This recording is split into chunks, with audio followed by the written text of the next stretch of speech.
What's going on, everybody? Welcome to Vintage Breaks. I'm Rose Raji, Vintage Breaks West. Back from the Nationals. We're a little hiatus for the week. Hope everybody's doing well out there. Give everybody a minute or four to get the notifications that we are live and come on in. Maybe get some 80s wax rip, talk about the Nationals. And of course, as usual, anything else that happens to come up while we are here. Hey, what's up, Mr. Brown? How you doing?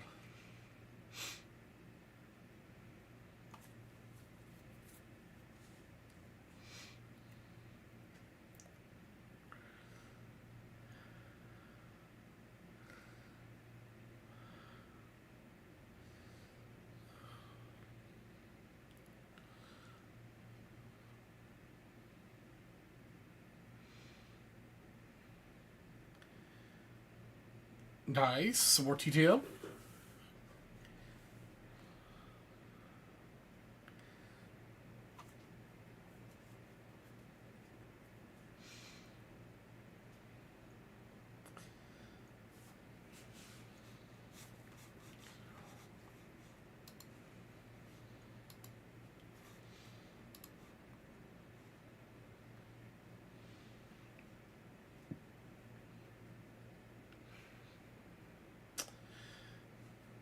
Set out to Harrisburg yesterday. We want to get another 6.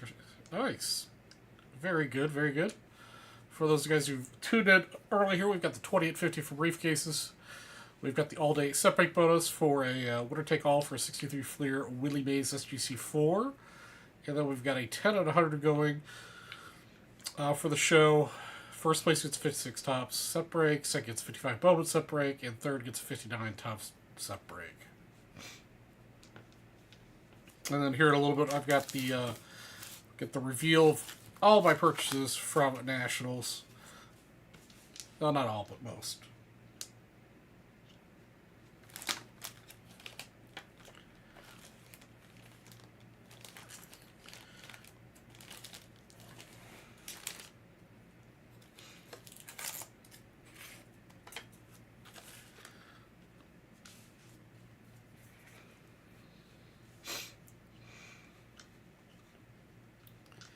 What is going on otherwise? Who else we got out here in the chat? Looks like we got 5 or 6 people in here.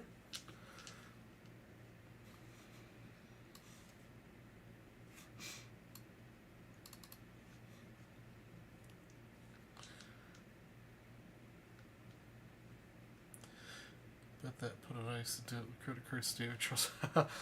You know, actually, I was a good boy. I stayed within my cash budget.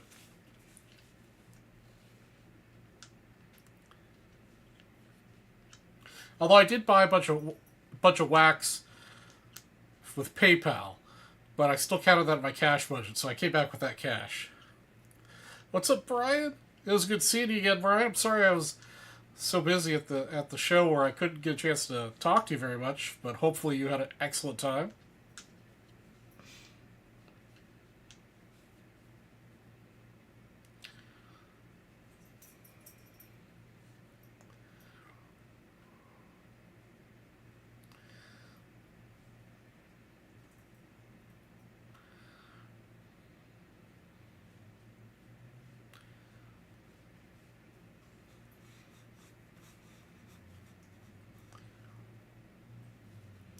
Brian, were you able to pick up anything at Nationals?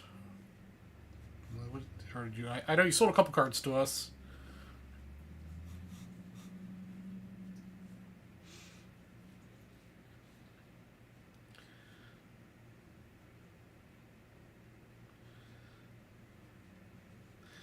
At least Al Charles John has a healthy research. Traffic in Chicago is crazy.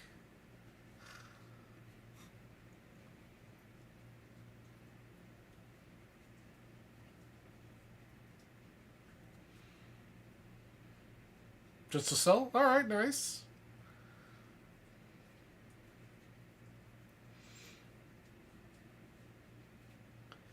45 minutes to get there. Yeah, yeah. It was so. The show was wild. It was so incredibly. I haven't heard the official numbers yet, but I know every day they made us open early because there were so many people in the lobby and wrapped around the building outside waiting to get in. And that's never been the case before. I mean, it's been busy. There are people kind of waiting to get in before, but the fire marshal every day, for forced us to open early. I mean, it wasn't very much, but it was like 15 or 20 minutes each day that we had to open early because there's too many people out in the lobby.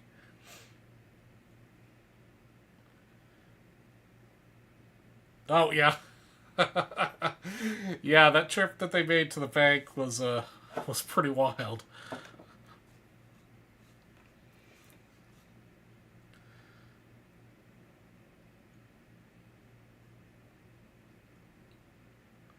Nice. Yeah, I know. I mean, it was busy. I mean, I know for us, we did extremely well. Talking to some of the dealers, especially come like Friday, Saturday, they were running out of inventory. It was just crazy.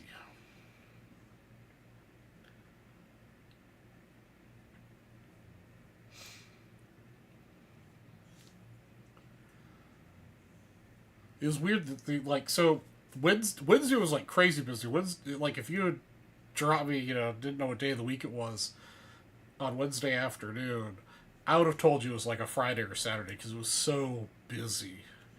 It was elbow to elbow, people everywhere.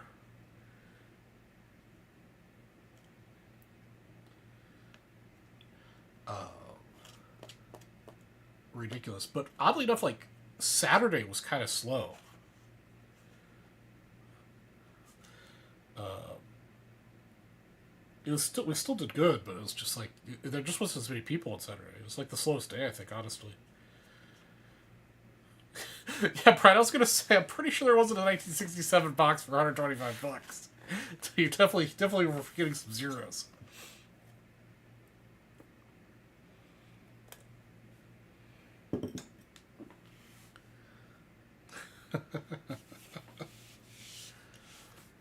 Oh man.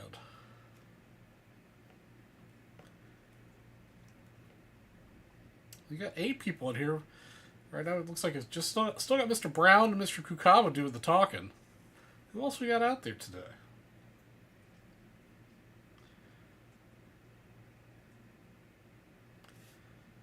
So I guess for your early birds, we go through what I picked up at Nationals.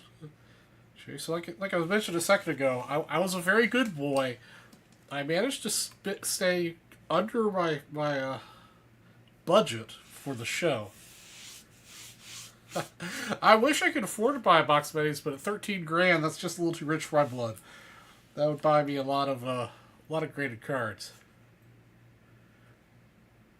I'm sure they will be, and I'm happy to show off my purchases more than once. So the first card here we're going to show off, and I also managed to stay pretty good to my list. So my list consisted of, well, we talked about it before, but basically Ernie Banks cards I didn't have, Ernie Banks upgrades, and then Monty Irvin, Minnie Minoso, and Hank Aaron cards I didn't have or upgrades. And I did a pretty good job sticking to that. Let's see here. Welcome, Mr. Brian Carey, taking out some spots in a set break, so you get 4 spots in the all-day set break bonus, and also 3 spots in the... Oh, excuse me. Oh, man, 4 spots in the set break bonus, spot in the 10 and 100, and some spots in the 20 and 50 as well. Let me get that taken care of first.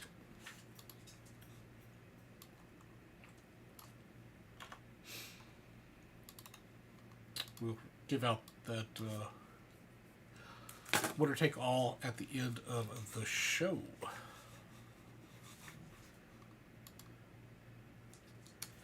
All right, so the first card here we picked up is a 1959 Venezuelan. Topps card with Mr. DeLong, Banks, and Morin.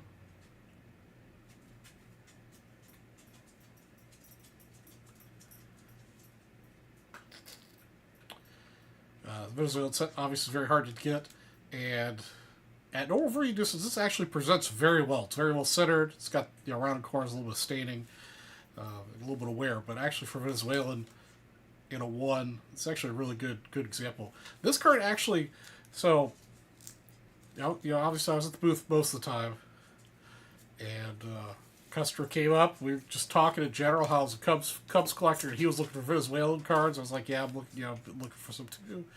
They said, well, you happen to have one for me, so we worked out a deal for me to buy this direct from him at a pretty good price, in my opinion. Well, I'll buy anything, whether it's food series or mainstream. Then another pickup here for the Ramley set. This is actually going to be my second Ramley I've got, Jake Pfister. And really nice looking too. It does have this crease across. That was it's pretty heavy defect, but it presents very well for a 2. Things are hard to find. Usually people want crazy money for them. This one I got for, well, I paid $180 for it, which I thought was a bargain. Usually people want close to $1,000 or $1,500 or so for these, so I thought this was an excellent price. Little Pfister. Again, if you guys haven't seen these before, the actual filigree work there is embossed.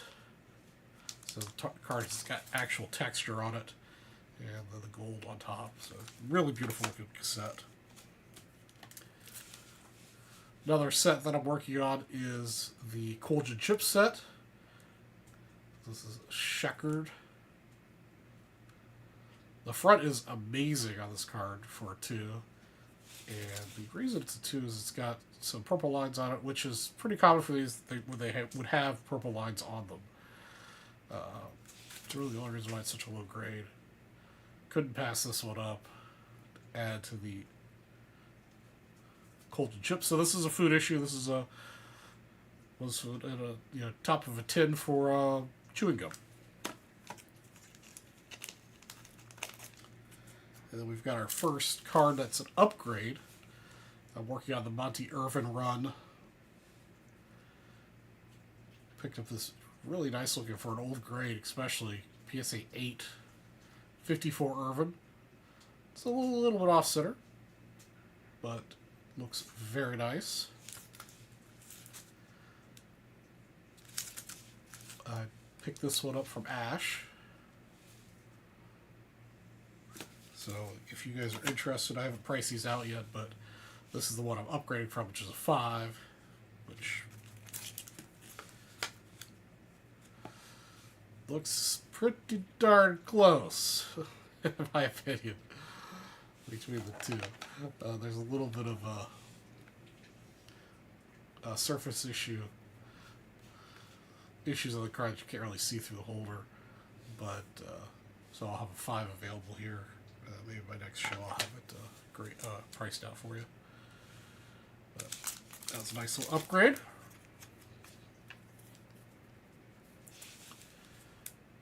Then I picked up this beautiful 61 Aaron PSA 8 MVP. And starting to work on the Hank Aaron run. I didn't have this card. Also with the same dealer, they had the Ernie Banks 61 MVP to PSA 8. So I bought both of these from the same dealer. So knocked off another one of the hair in there. Knocked off a couple of those. So speaking of food issues, this is one that I picked up that I was very happy to get. A super tough set to find. It's a 53 Stahlmeyer meats. I don't normally buy half grades, but for the price and the eye appeal, I couldn't pass this one up. A 2.5. It's got some mostly the reason it's so low is all this kind of staining in here and stuff. But these are super few and far between Very happy to see this one and pick it up for the price that I got. Cool food issue set. Alright, let me get into the big boys. Monty Irvin 1951 PSA 9 Redback.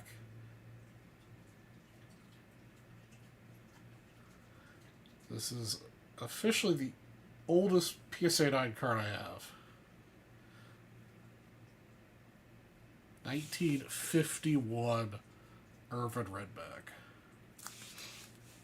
Gorgeous card.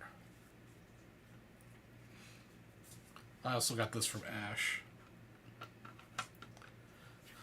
So if anyone's interested, I did have a 5 in my personal collection before. So I'll be pricing this out and selling this 5 sometime later. Alright, another big boy card. Picked up this Ernie Banks 67 8.5. Again, I don't normally buy half-grade cards, but for the price, I couldn't pass it up. 8.5, Ernie Banks. I did have this card in an 8. It's a little bit further off center, but I'll have this 8 up for sale here shortly. But I still upgrade to the 8.5 with a newer serial. In person, it's a little bit better centered, a little bit better color than the 8.5. But the 8 will be available shortly. Then the last one, which is one of the big ones on my list, I wanted to find either a 55 Ernie Banks PSA 8 or this card, and I couldn't find any 55 Ernie Banks high grade, but I did find the 57 Ernie Banks in a PSA 8. It's a little crooked on the card, but it is a gorgeous looking 8.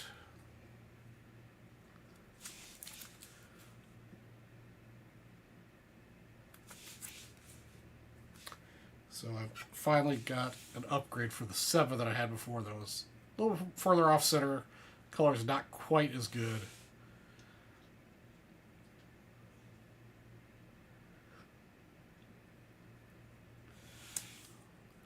So the 7 I will have available here to sell. But yeah, I'm super stoked to get this. I bought this on the first day. This actually came from the same dealer that had the 2 MVP 61 cards. So we made a nice package deal for those 3 cards. So that was the big boy of the show. I mean, I'm very happy with what I managed to get for the budget I had. I bought a lot of nice stuff. And then also, for anyone who's interested, I've already priced these out. These kind of came with some other deals that don't fit my collection, but got these beautiful 52 Duke Snyder PSA 2. It's a little off center, some honest, quarter wear. Got this priced up for $1.25 if anyone's interested, including shipping. But really nice, clean 52. Good looking image of the Duke.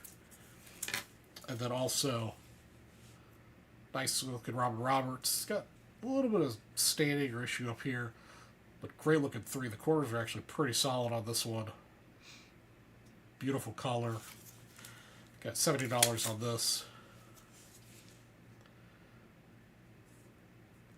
But nice looking Robin Roberts. So that's what I picked up. I did, obviously, for some of you guys who saw the pictures, I did buy a lot of wax.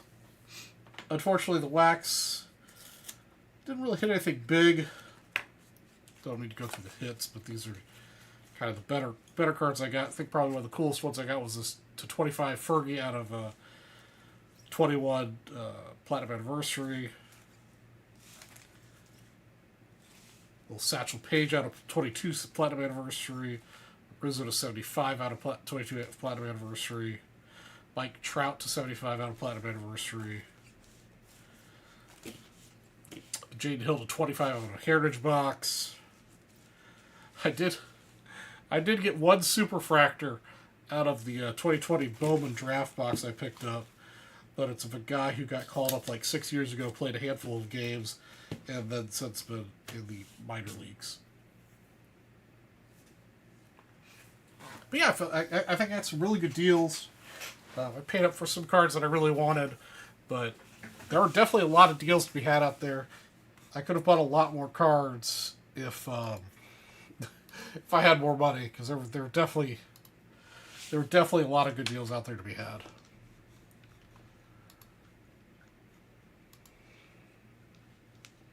Hey, what's up, Nicola? Still 30 banks out of 25. Nice.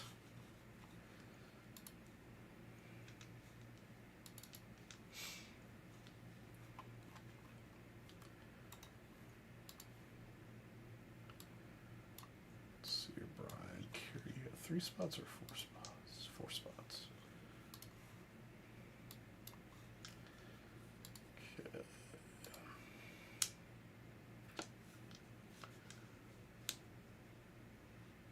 Okay. Hey, man, you're already at the countdown, sir, for next year, guys. 357 days till Nationals 2026. Start your planning now.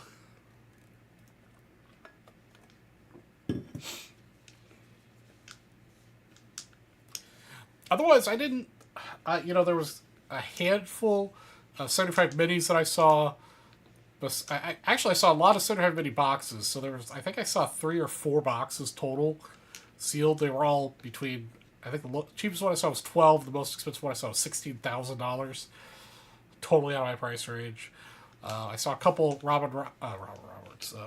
So Robin Yount and Brett rookie 75 minis. I have both of those at 8s. Like to pick up a 9. I don't know if I saw a 9. Maybe I saw 1 9. But now what I was looking for, didn't find any other ones that I needed at the show, which was unfortunate.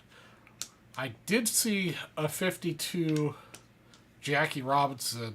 That would have been in my original budget if I hadn't bought so many 75 minis and a new laptop shortly before Nationals. That kind of was sad to not be able to pick up, but that's okay. That means there's going to be another opportunity for me around the corner. In that respect.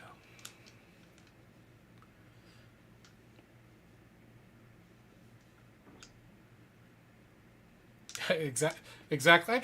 I usually only do my priority list is just for the Nationals, because I know it's the one show that I know that I'm going to find probably a whole bunch of stuff and start being conflicted about what I want to buy.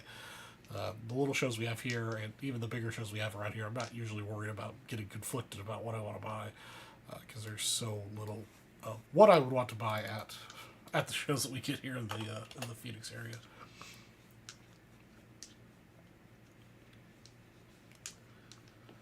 But it was packed. I'm still exhausted from it. I'm still tired. I still haven't quite caught up on my sleep yet.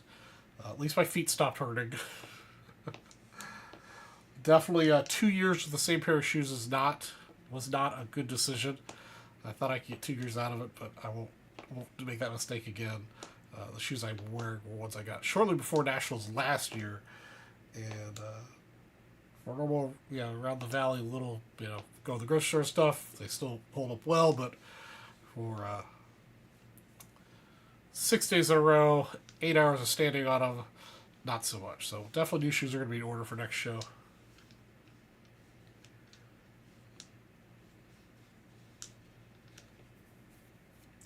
One thing I didn't get a chance to do at all at the show is sit down and look through people's bulk boxes. The booth was super busy, so I didn't get a chance to get away from it terribly much, even though I could have. But I also spent almost all my budget, so it's not a huge deal that I didn't get a chance to look through the boxes. The other thing that was kind of interesting about this show is that there was a ton of Pokemon. Lots, right? Not like a crazy number, but a seriously noticeable number of booths with just Pokemon, which is good. It brings in a lot more younger people in the hobby. Definitely saw a lot more younger people asking about vintage and stuff at the booth, so that was good.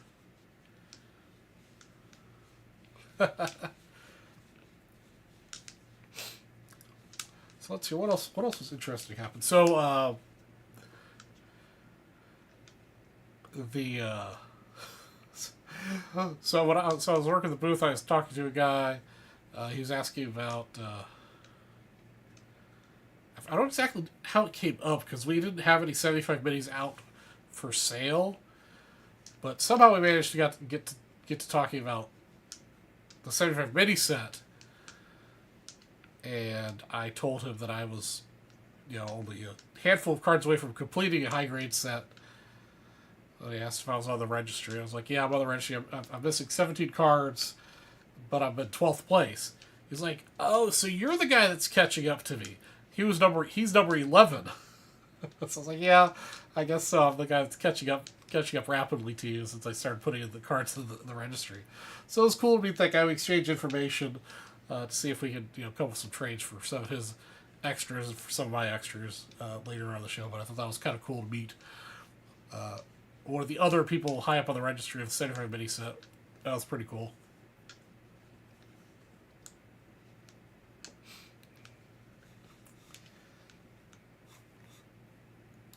So guys, again, let's also get some rips going here tonight. Not just talk about the Nationals. We've got a nice selection of 80s packs here on the desk. We got the 10 and 100 with 9 spots left in. I forgot to update this after Brian's purchase. There are 9 spots left of the 10 and 100. And there are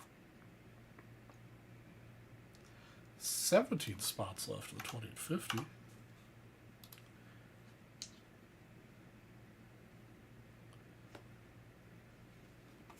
Yeah, I know we didn't have any Pokemon to start the show with, but when Sam came up, he came up on Friday? Yeah. No. Thursday? Friday? Whatever. I think it's Friday. Maybe it was Thursday. Whatever day he came up, he went around and bought some stuff off the floor and started selling some stuff in our cases. And we were selling Pokemon pretty regularly out of the case, comparably to what we had otherwise. So it's kind of cool to see. Oh, excuse me. Excuse me again. I obviously did not find the missing Fatima card, my white whale. Otherwise, I would have been screaming that from the rooftops. But I did have a couple people come to the booth that were looking for the same card, which is interesting. And one of those people was someone from one of the Net54 forums looking for me. It's like, I had posted on the Net54 forums a while ago that, hey, if anybody finds it, let me know. I really would like to buy it. So apparently there was somebody else in the Net54 forums that was looking for me for that card. So that was cool. To meet somebody, but unfortunately, nobody had that card. Do you think Pokemon will be more prominent in the future? I think it will be. I know we're working on trying to figure out how to get allocation or boxes at a price where we could provide rips of them at a good price.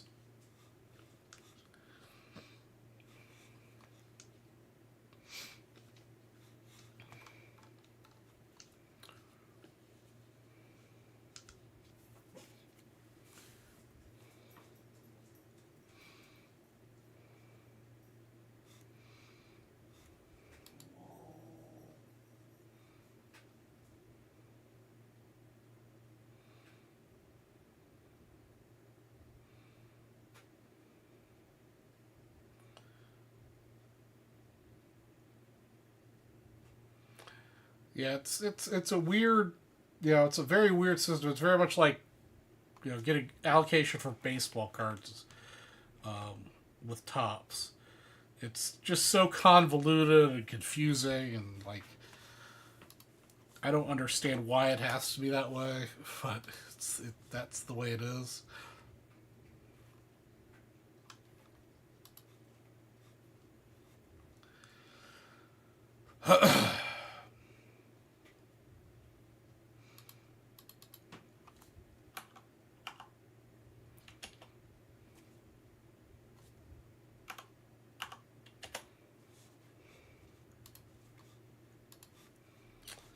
let's see. What else did I observe?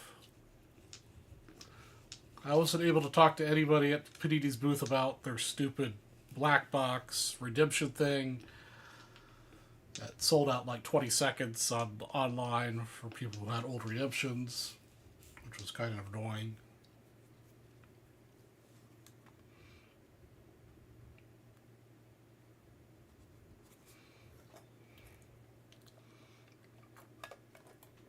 The internet worked very well at the convention center this year, so I know that everyone was concerned about that.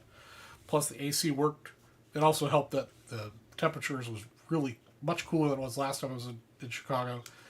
It did rain a lot. We'll see what it's like next year if the temperature is higher, but it was definitely pleasant.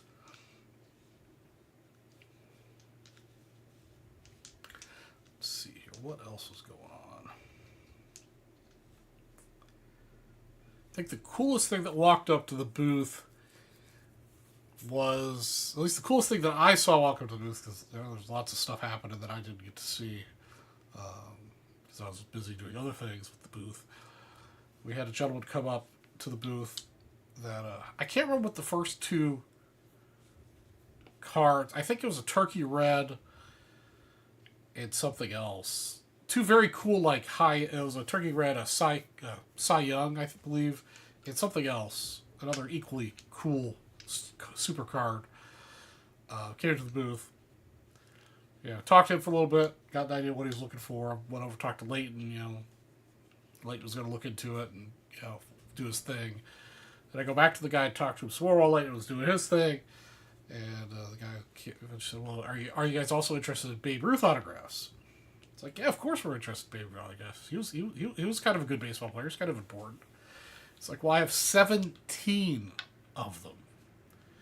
And the guy proceeds to pull out of his book bag signed photo after signed photo after signed photo of Babe Ruth.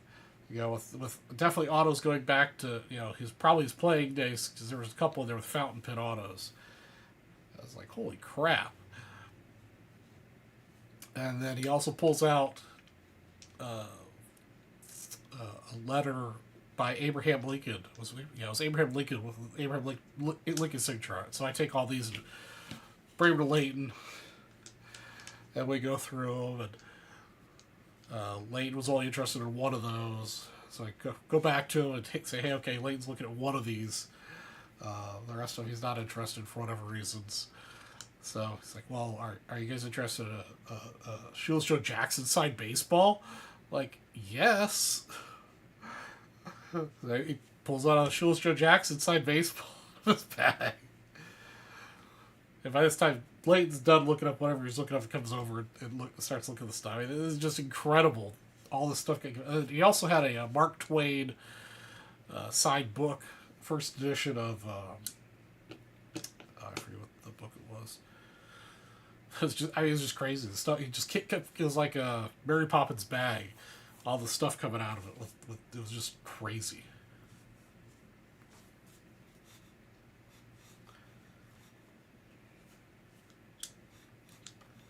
I don't think we ended up buying any of his stuff, but it was just super cool to see it all at once.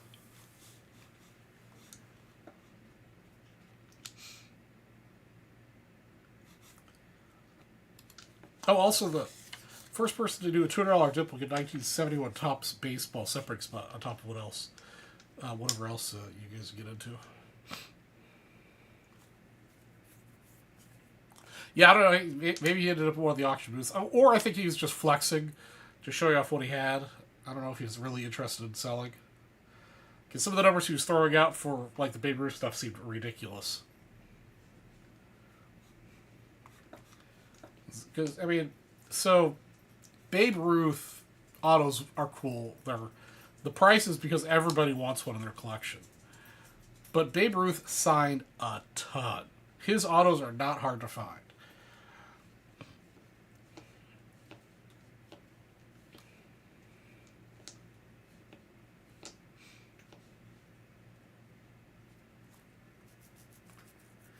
He had authentication for all of it. So he had JSAs and PSA DNAs and they were all, everything was authentic.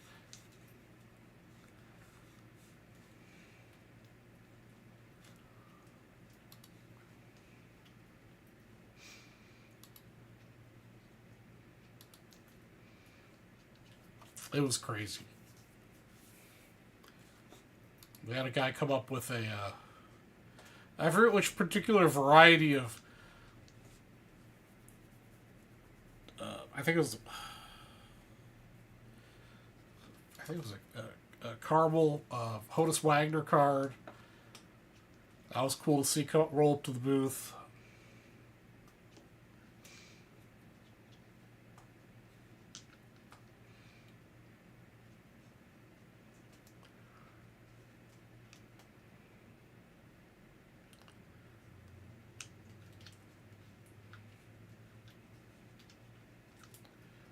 Yeah, I mean, it was just, I mean, it was so awesome. You know, just talking. I mean, it's weird that like, I generally speaking, you know, with my social anxiety and stuff, I don't like to be around a lot of people, but I'm just in my element when I'm at the show. Talk to people about sports cards and stuff. So it was a really good time.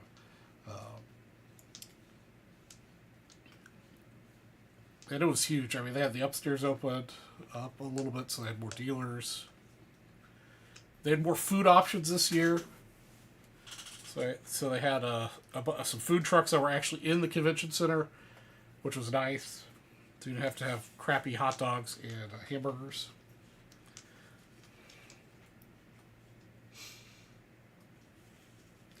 So they definitely listened to the feedback, and it will be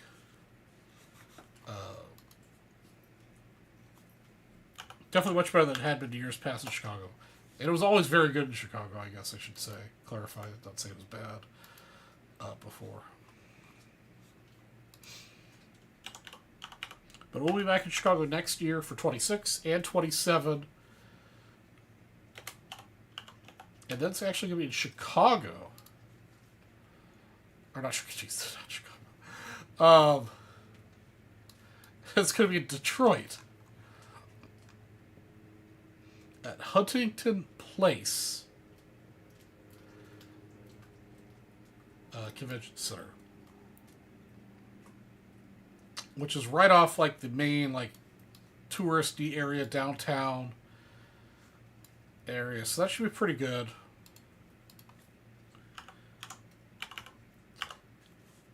I did go to Detroit pre-COVID, right? I think it was 2019 I was in Detroit. And it was actually a lot of fun.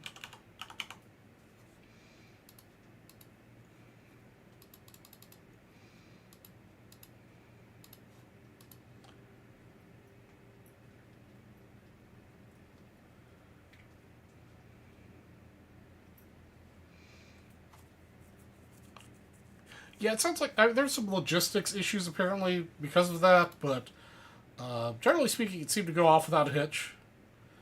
I think everybody was pretty happy with it.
I think it worked out pretty good. We got our booth set up for next year.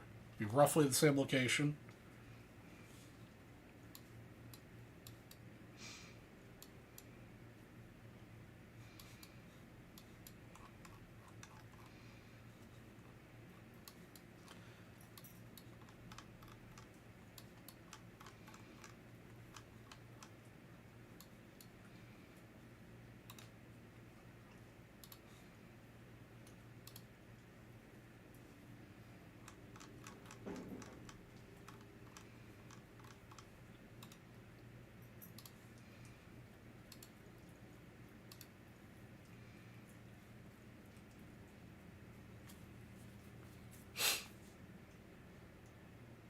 Yeah, that'd be awesome. Start planning today, my friend. Start planning today.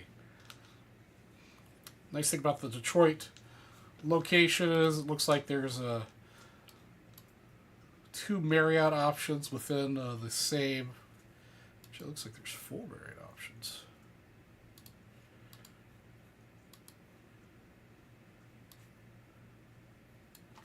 Yeah, it looks like there's 4 Marriott options that are within the same walking distance as the other hotel, the Aloft that I stay at.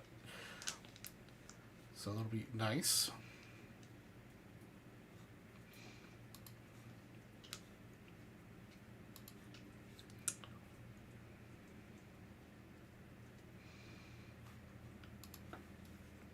You guys know a planner, so I'm always looking ahead in advance of what's going on. So yeah, it's roughly a 0.4 miles to walk from the Aloft to the convention center. In Chicago, it's about that far to get from 4 different Marriotts to the convention center in Detroit, so that'll be cool.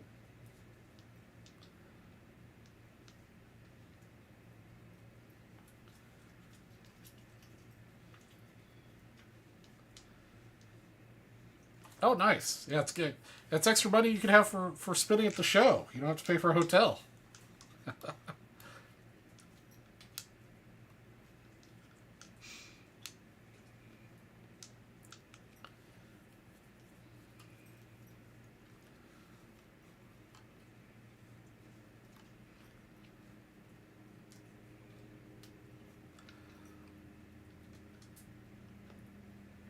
Yeah, this year my hotel was free because when I booked it, I prepaid for the room so I get an extra discount. So in my mind, it was free since I'd already paid for it. that's a guy baseball card math.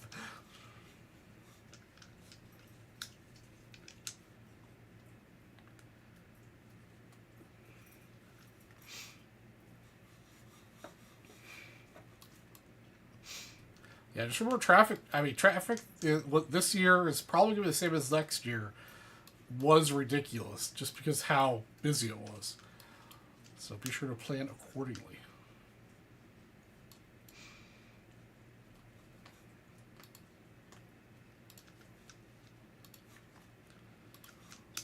And be sure, if you were booking a hotel, book early.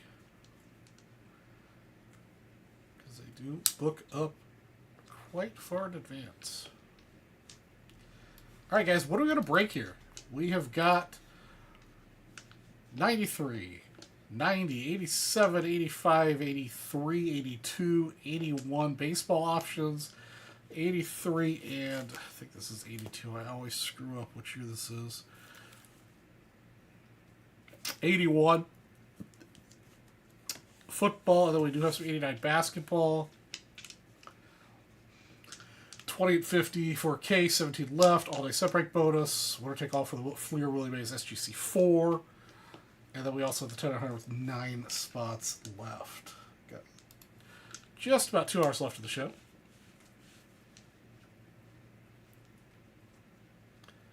What's up, Stephen Garrett? Yeah, no, Chicago traffic's terrible. Like, I went out to dinner with Charles Perry.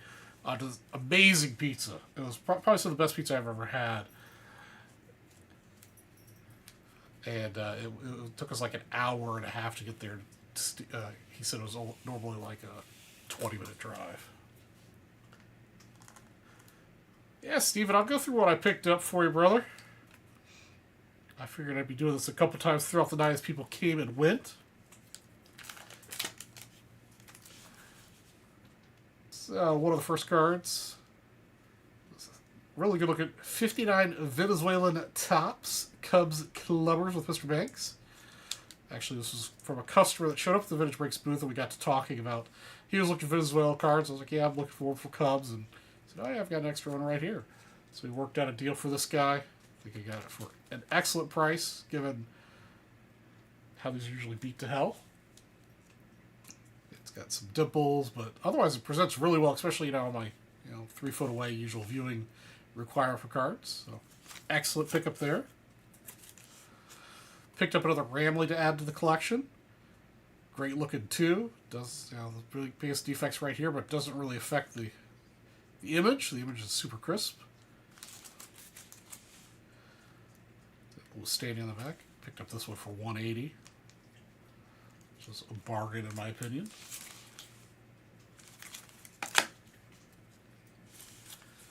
Another Colgin Chips card. Checkered. Beautiful looking too. Really just two because of the two purple lines on the back. Otherwise, gorgeous. Picked this one for $40. 1909 sports card. $40. Oh, you didn't know about these? Yeah, I've talked about these before on the show. These are just beautiful cards. A little bit higher grade. I mean, the gold color. The camera doesn't do the gold justice, but it does pop, and especially some of the higher graded versions, the gold is like really nice.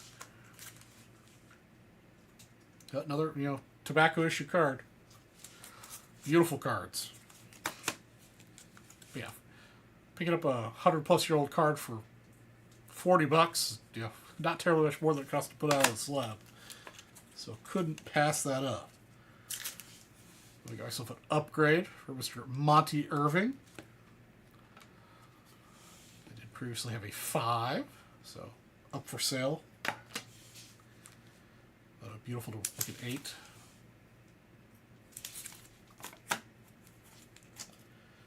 Little Hank Aaron action for you. MVP 61, PSA 8.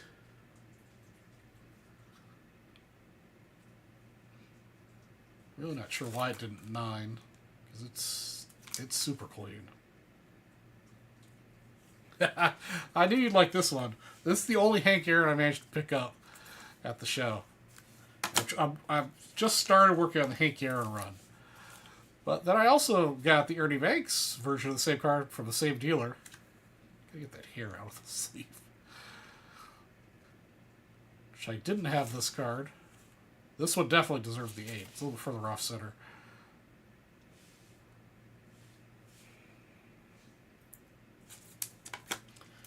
And then the first of the big boys I picked up, Monty Irvin, Stahlmeyer, 2.5.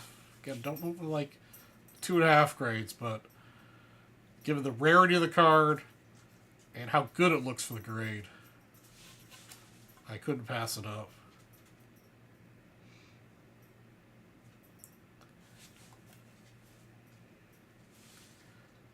Yes, sir, Steve. Both 8s. Great image of Mr. Irvin. Then another upgrade to the collection. Picked up this bad boy. 51 Topps Redback Monty Irvin at a PSA 9.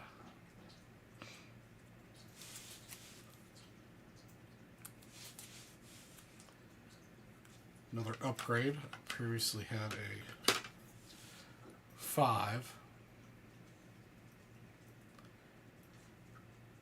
This one's a 5 mostly because you can start seeing the following card there at the bottom.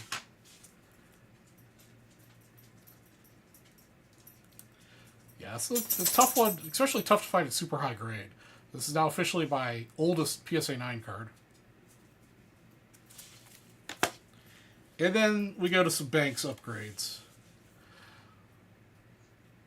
It's only a half grade upgrade to what I had before, but for the price, I couldn't pass it up. Beautiful 8.5. 67 Banks. So I'll have my PSA 8 up for sale shortly.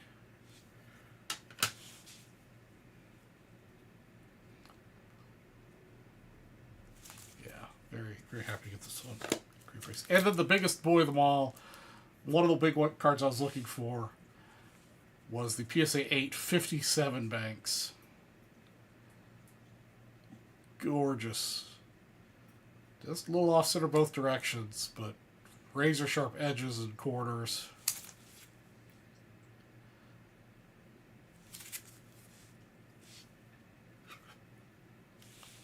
So my 7 will be up for sale. That's also really nice. Just got soft, just a little bit of soft bottom right hand corner, and the centering is not quite as good.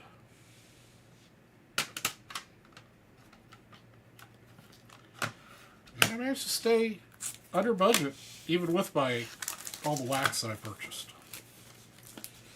So So I managed to behave myself and got a lot of good cards. And then also I've got a couple cards I've already priced out that I picked up as part of some other stuff. 52 Robin Roberts and a 3 that really is just this, whatever's going on up here.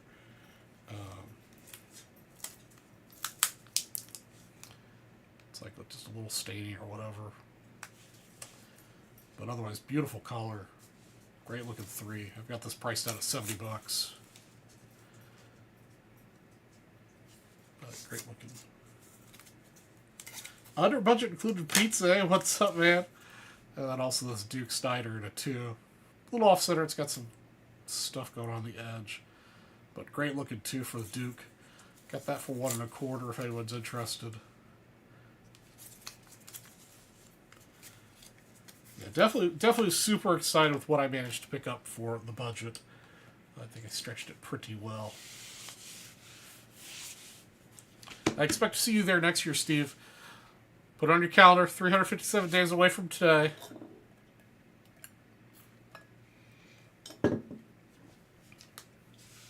What's up, Mr. Perry? Yeah, that was awesome pizza. Gonna have to do that again next year. 357 days. Well, just put it on your calendar right now, Steve. Just put it in there. That way it gets blocked out. You don't take any appointments. You're ready to go. Start saving a few bucks here and there. Get yourself a little budget going.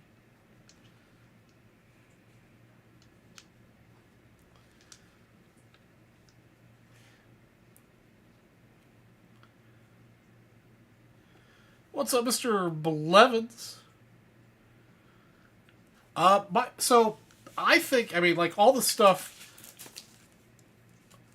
I think I got killer deals on most of this stuff. I thought I got great pricing. I certainly could have spent more if I had more money. There's definitely a lot of good pricing out there. As always, there were some dealers that just wanted stupid amounts of money for their stuff. But I felt like, at least from a vintage standpoint, pricing was good.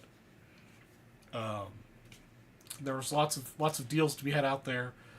A couple things I think I got for a steal. Couple things I thought I got for what they were worth, and maybe one or two things everybody spent a little where I probably should have, but I definitely think pricing was good. I hope to see you there next year, Andrew. Mr. Perry, did you pick up anything for Lily while you were there on Sunday? I know I saw you walking back in when I was headed to the airport.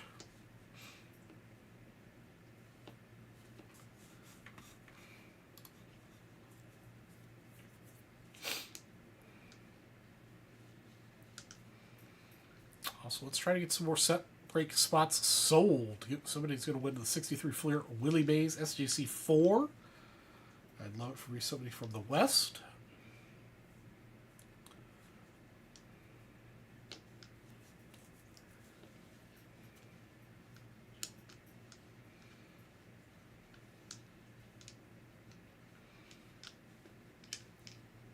So back to your question, Andrew. I did see a lot of people complaining about pricing, but I'm not sure if they were specifically talking about vintage or ultra modern.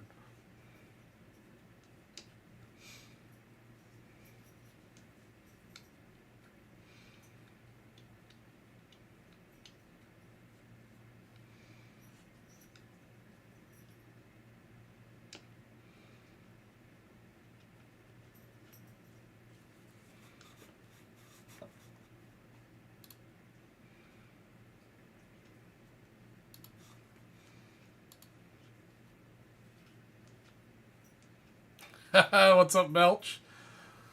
You know what? I didn't eat at Gibson's as much as I have in years past because the show was so much busier this year than it had been in years past. I couldn't just walk across the street to Gibson's and just sit at the bar and eat. I would have liked to spend more money at Gibson's, but I think I only ate there 2 times or 3 times. Which is still a lot, I guess, supposed to eat at the steakhouse in a short period of time. But definitely spent more at the show.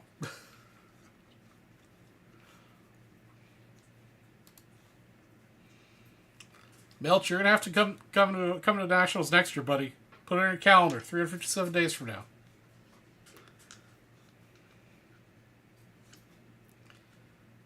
We're gonna make it mandatory for all VB West aficionados to attend Nationals next year.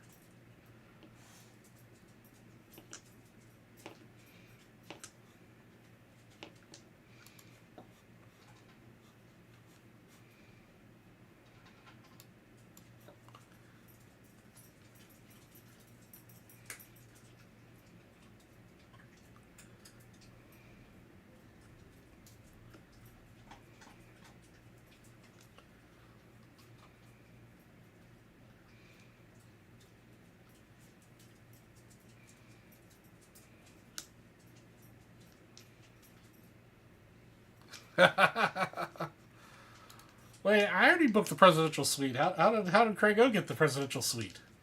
Maybe he got one at the Hilton.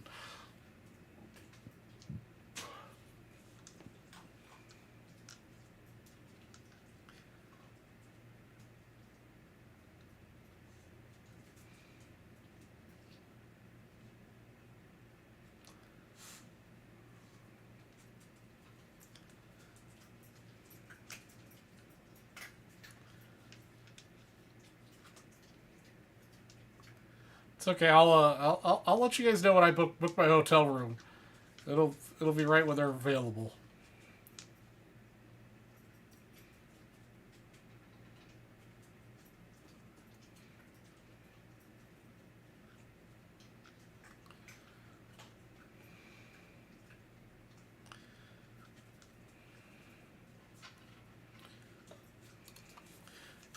Yeah, I hear you, brother. Just yeah, it was very packed.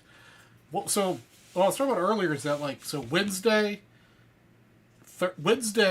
Thursday, Friday, it was super packed.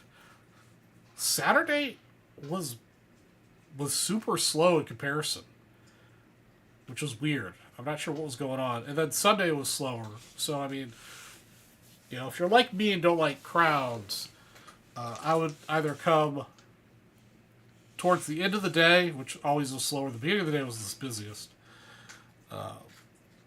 or come on Sunday. I'm assuming Saturday will be busier next year, but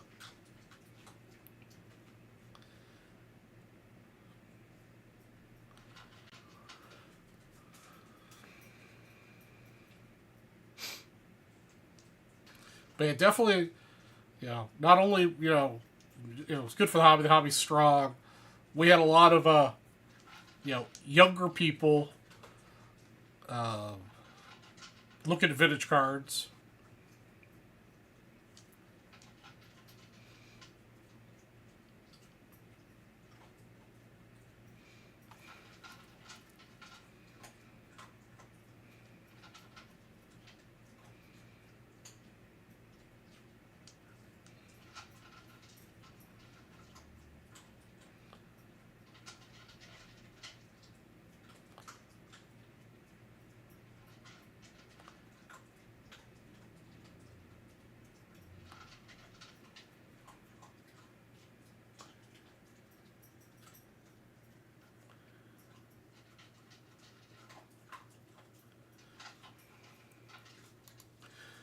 Yeah, that's yeah, that's always bizarre to see. Is these kids that have got all this money to spend, at, 10 or even the teenagers that are rocking these cases with hundreds of thousands of dollars of the cards in them. It's just makes me a little sick to my stomach.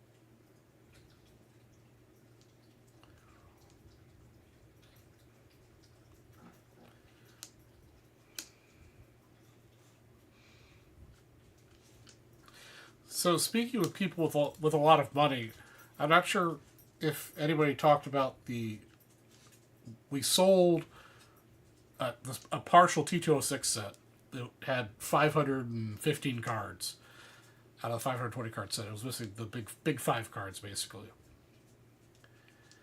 and we had several people interested in it. We'd set lists out to people, and people looked at it and said they were thinking about it or whatever. But Saturday,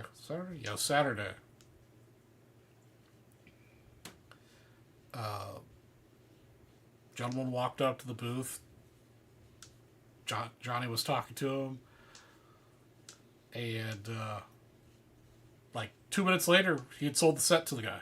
Like it was like a I don't remember exactly what the set. We were asking $190,000 for the set, and I don't know what they settled on. I can't remember, but like the transaction was done in like 5 minutes. It was insane. I guess if you know what you're looking for, and you got the money.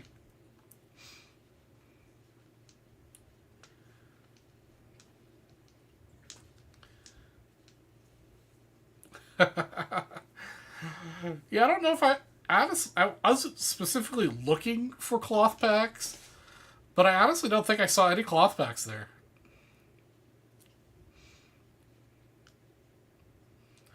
I did see some Civil War news packs, but those were kind of expensive.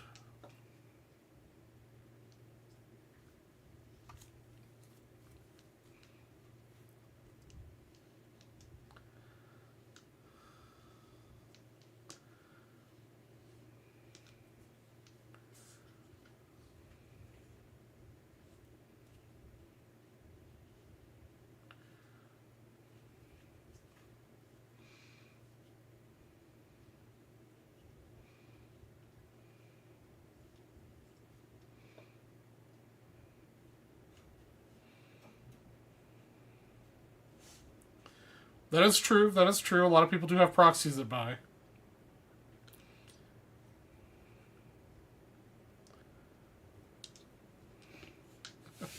I can do a quick little reshuffle for you, Belch.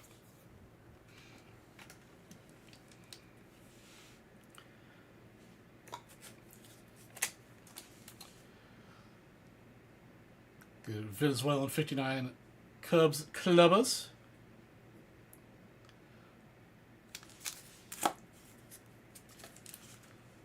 99 Ramley Fister SGC 2.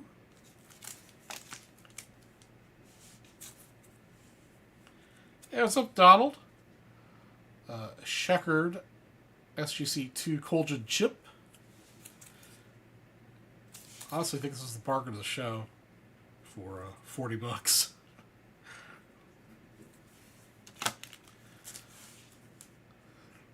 I saw Monty Irvin PSA 8. Upgrade to card in the collection. Hank Aaron MVP PSA 861. And the Ernie Banks 61 MVP to go with it. PSA 8. Big Boys Time. Monty Irvin Stallmeyer. 2.5. Super rare card. Super hard to find. Got it for an excellent price.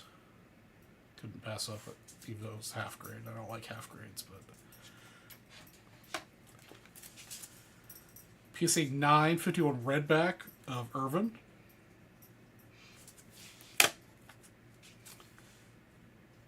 '67 Ernie Banks, 8.5. Again, I don't usually like 8s, but couldn't pass it up for the price.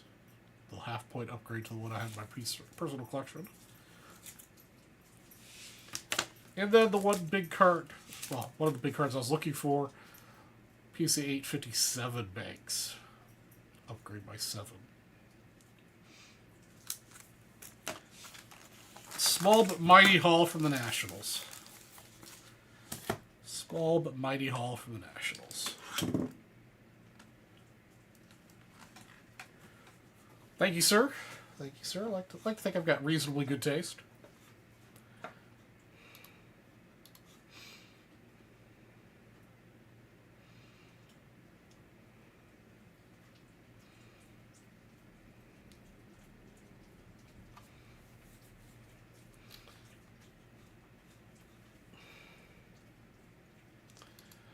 Alright, guys, I need to use the restroom, and I think I'm going to get a soda because I'm running out of steam.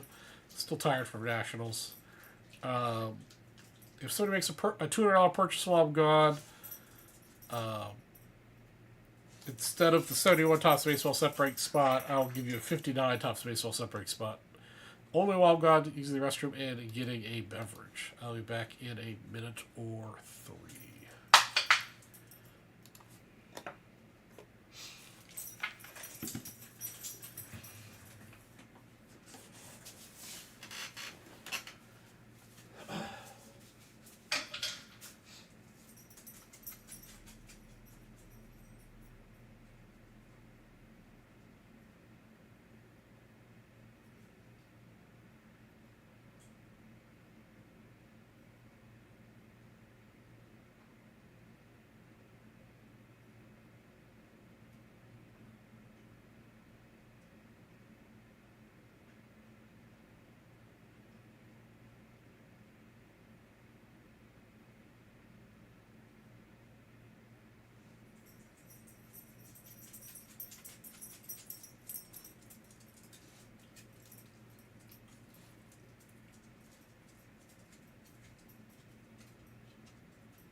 Okay.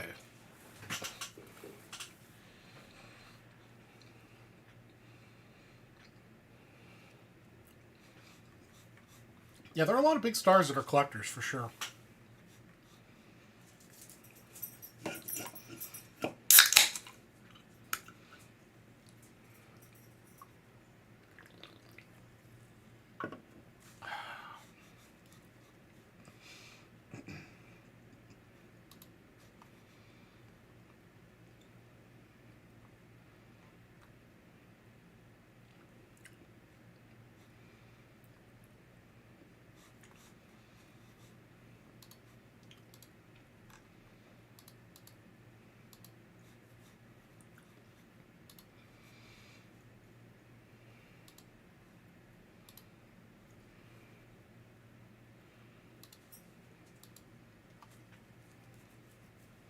Oh, nice. Mr. Charles Perry sent over some pictures of what he got graded at Nationals. Oops.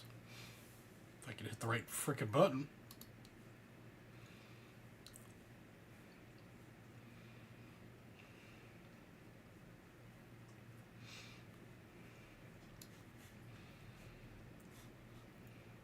Show off what Mr. Perry got.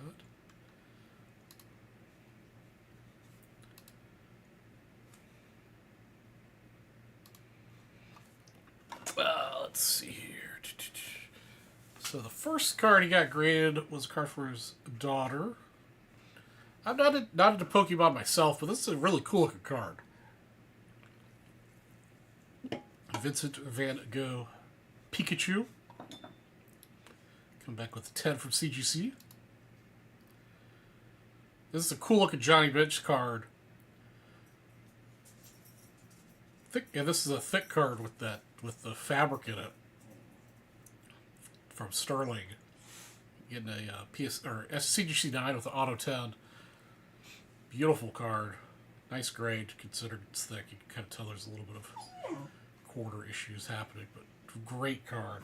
Hi, Oreo. You saying hello to people? And then Ernie Banks, Auto.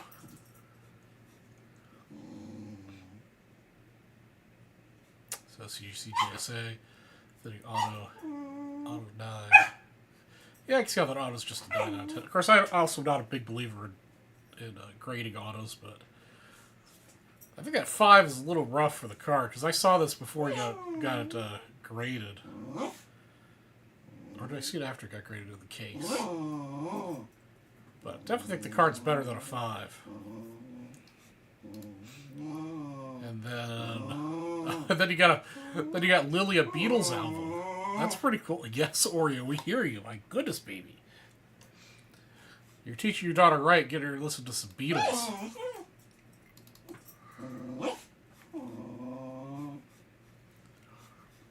Ooh, excuse me. Are you having a hard doggy time?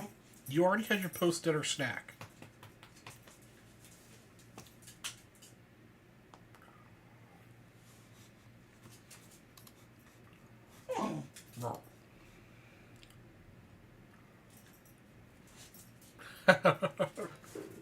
Then you didn't overpay for it.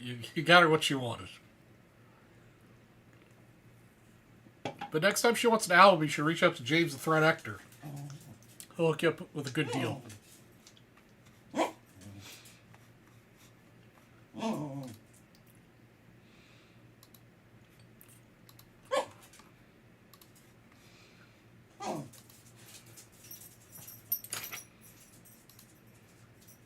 Well, hopefully she had a good time at the show.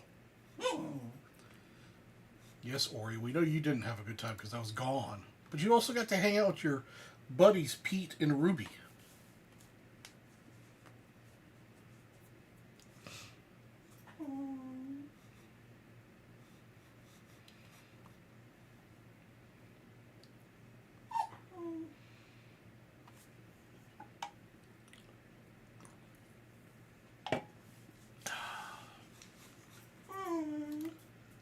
Goodness, Oreo. You have such a rough doggy life.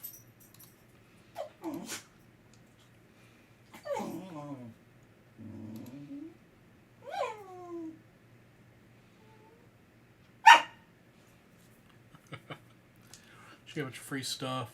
Andrew Gibson, she was happy. Nice! Free stuff. Yes, Ori. Do you want to come up here? Come up here. Oh, you want to come up here? Okay. Say hi to your peoples. Say hi to your peoples. Free stuff and Gibson's. That sounds like a good day to me.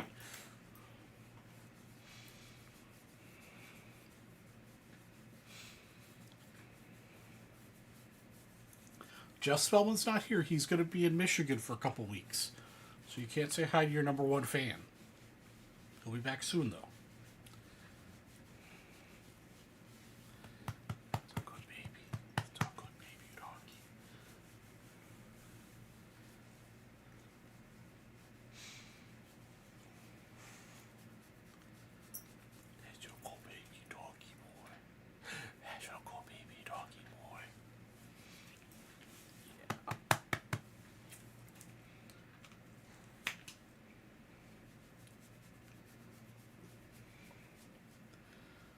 So what else is going on out there, guys?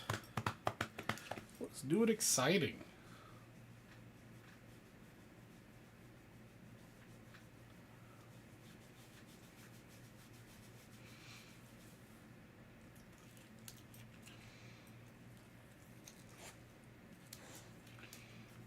Okay, you ready to go down?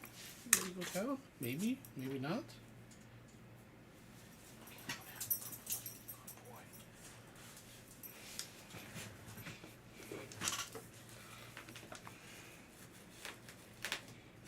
Bubble wrap is not for doggy consumption.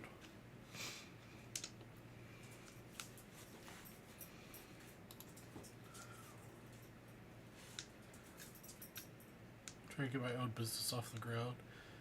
Seriously, use supplies from Amazon. Well, Amazon's a good place to get supplies. Between that and Uline.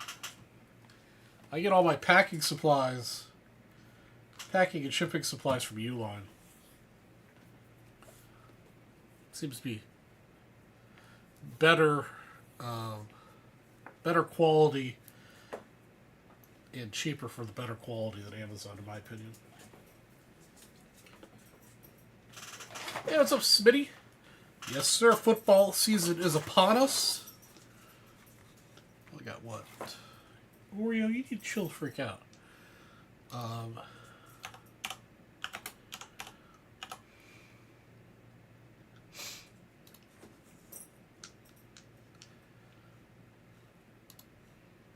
So we got preseason here for the next few weeks. And then we start the 4th. I'm not sure what NT got to release. Let's check. Hey, Oreo. My dude. What are you doing causing trouble?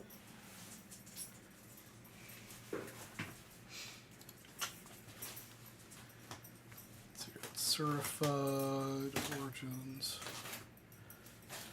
Hey. Where did you get this from? Oh, yeah, from here.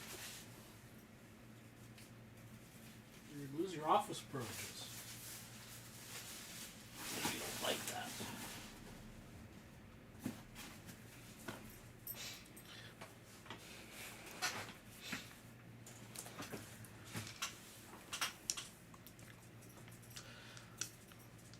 Yeah. $2,000 a box on Blowout. Jeez. Or $2,500 a box. Jeez, $2,500 a box on Blowout. It's a little rich for my blood.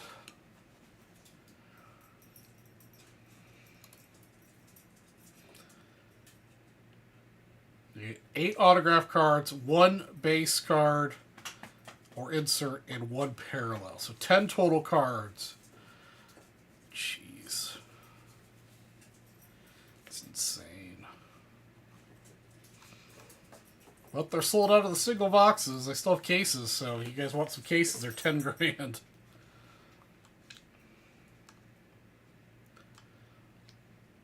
Yeah, I mean, Origins is on pre-order for $470. It's a fun product, but jeez, it's gotten so expensive.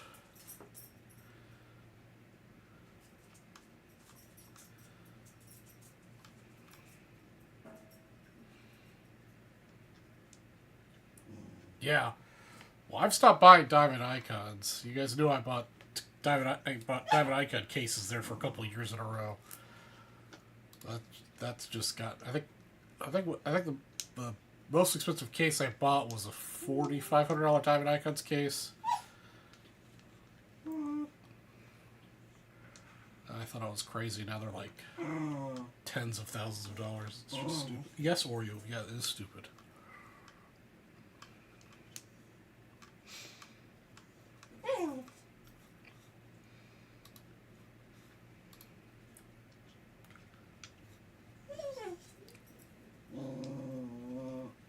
Yeah, Topps Dynasty is also gorgeous.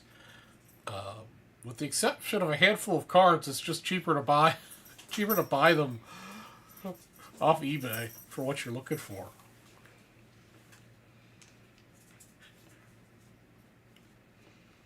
I think long-term Dynasty cards are undervalued on the secondary market, individual cards. Oh, excuse me. I think long-term they'll be a good investment, especially for good players, obviously.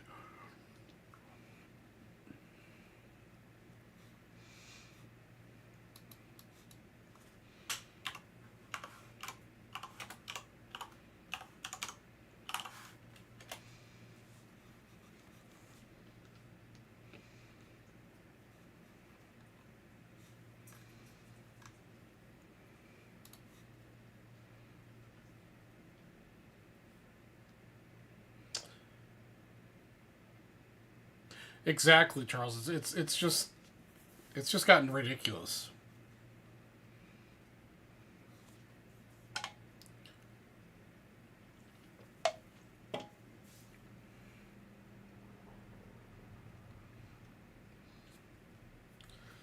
Well, Smitty, so Fanatics doesn't have the license this year yet, do they? Or is this the first year that Fanatics has the license?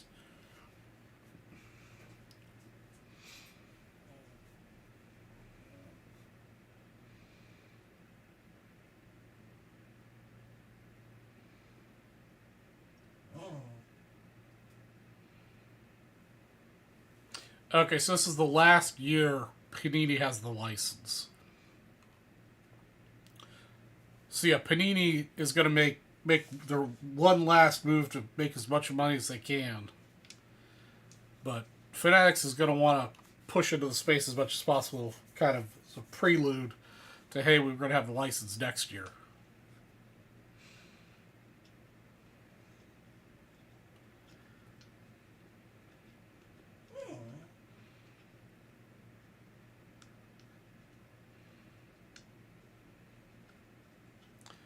Yeah, that wouldn't be surprising, Mr. Perry. You know, it's, yeah. Yeah, it's just so expensive. It's just gotten so expensive to buy a box.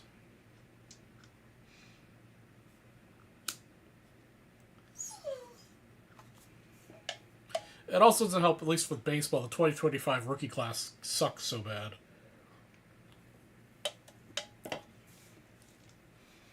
So I'm not really a big fan of 2025 product, personally. You know, I might be wrong in 5 years, and all of a sudden all these rookies are fantabulous, but...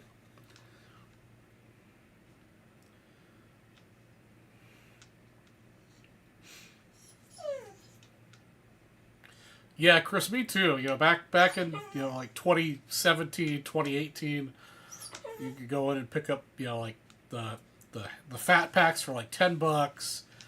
I think blasters then were like 15 or $20.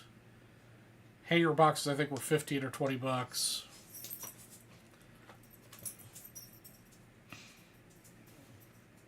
Of course, back then, you know, hobby boxes of flagship were, I think, $80, and Chrome was like $120 to $130 for a hobby box.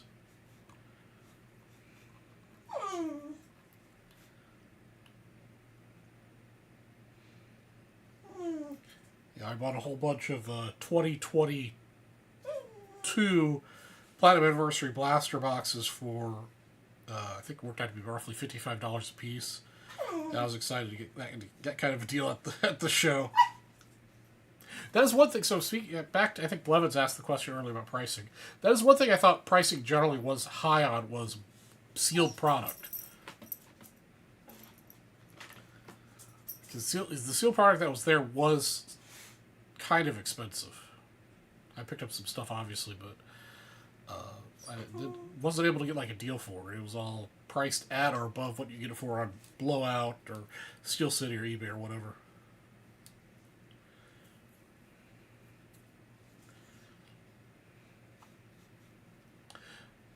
Yeah, Chris, there's, yes, Oreo. I mean, a lot, COVID obviously changed the world. It'd be interesting to see if it didn't, what would happen if it didn't affect sports cards the way it did. Okay, Oreo, I'll give you a cookie. Oh man, when I started spending serious money on product was 18, and I kind of wish I didn't. Well, I mean, there's a lot of things I wish I did differently when it came to sports cards with some of my stuff, but yeah, man, I wish I had snagged up those 2018 stuff and just put it away.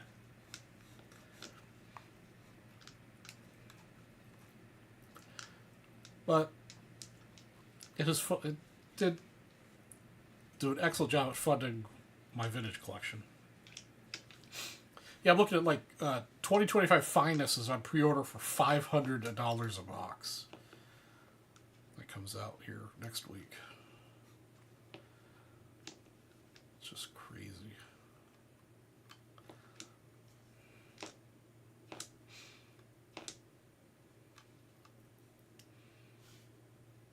Yeah. Again, if we could see the future, we would, we would be doing things differently. So, yeah, it's just crazy what happened.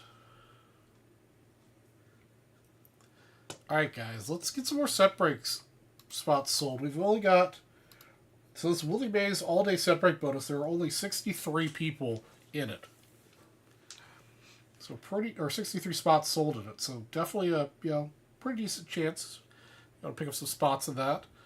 You could get double dip. You spend $200. You also get a 71 Topps baseball set break spot for free on top.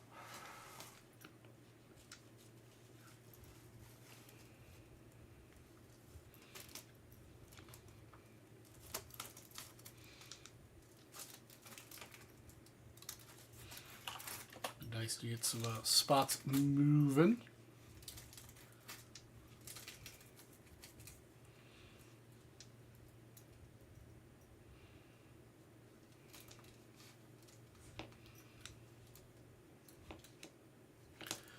Oh, excuse me.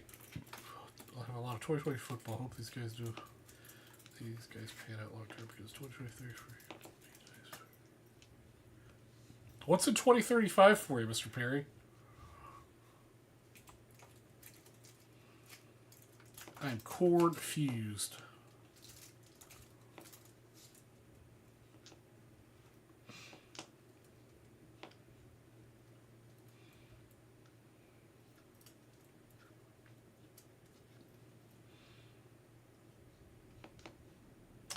Ah, okay.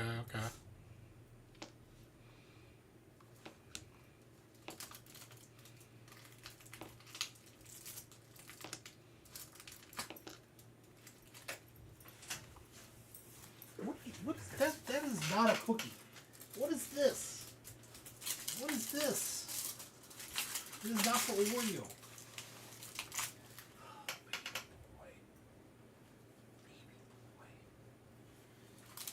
How many chewy sticks do you have floating around this house? How many? How many hundreds? I'll give you a new one.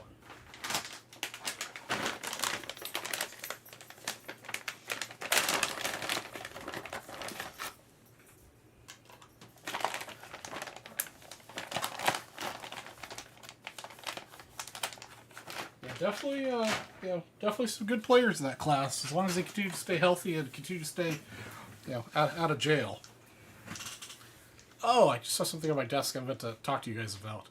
So non-nationals related, but so you guys obviously probably bought stuff off of eBay.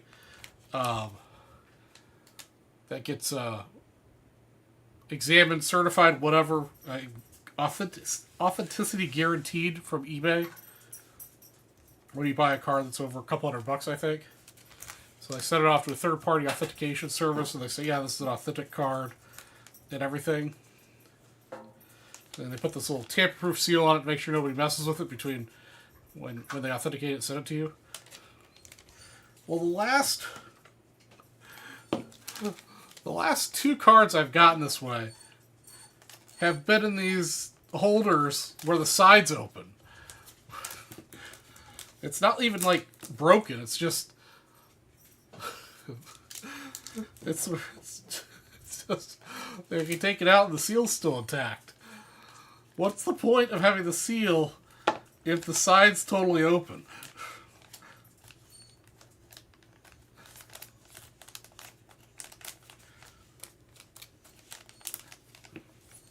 But I got two cards from two different verification locations with the same situation. It's like what's going on here?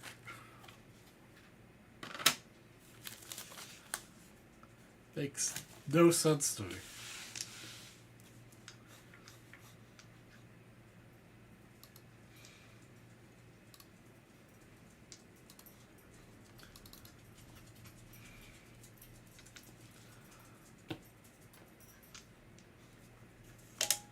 Jefferson's solid, yeah.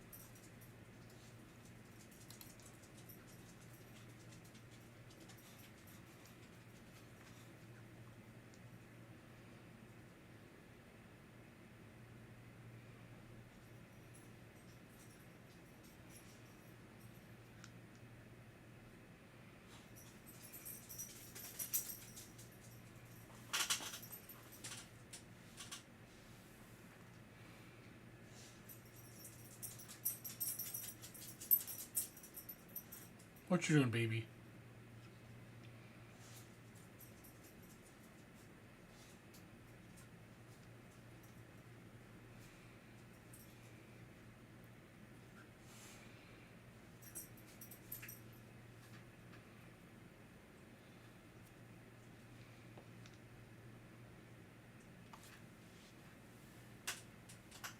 You're a good boy.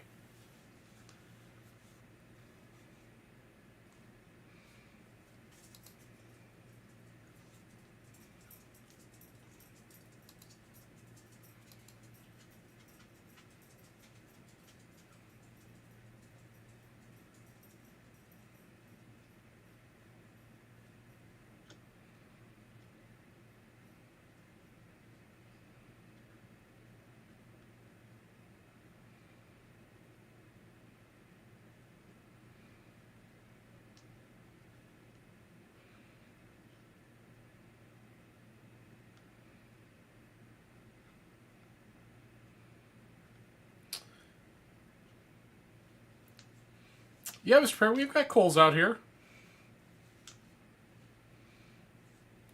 What's happening at Coles?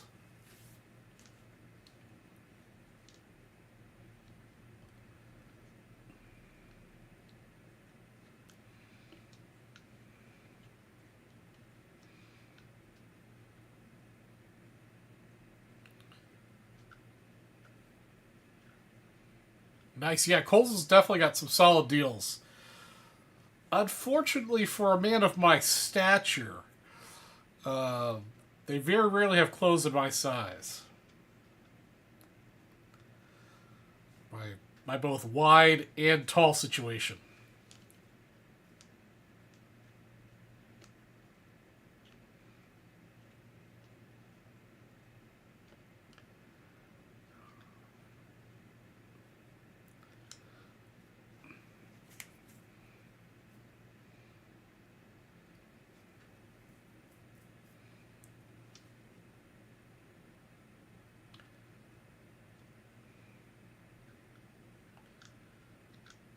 Oh, yours says big and tall section? Yeah, maybe I'll have to go back. It's been a while since I've shopped seriously at Kohl's, but they've got a nice big and tall section now. You have to check it out.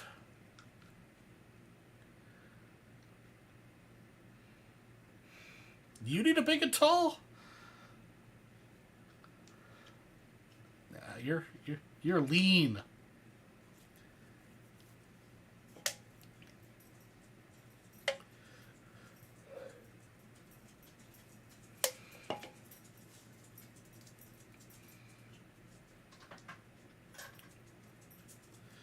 The pear-shaped gentleman.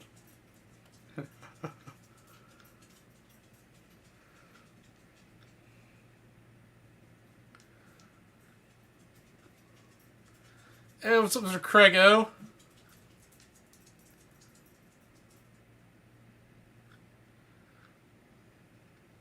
Oh, big and short.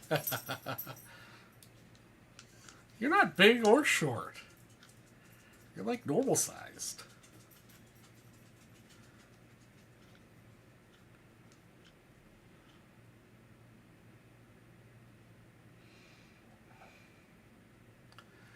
How's it going with you, Mr. Craigo?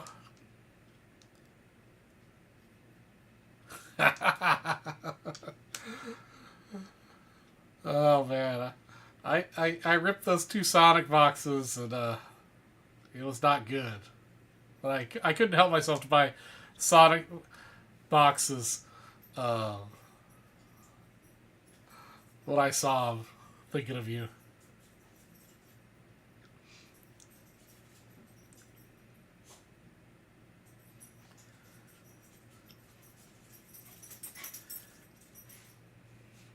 Who put a quarter in you, or you're like amped up all of a sudden?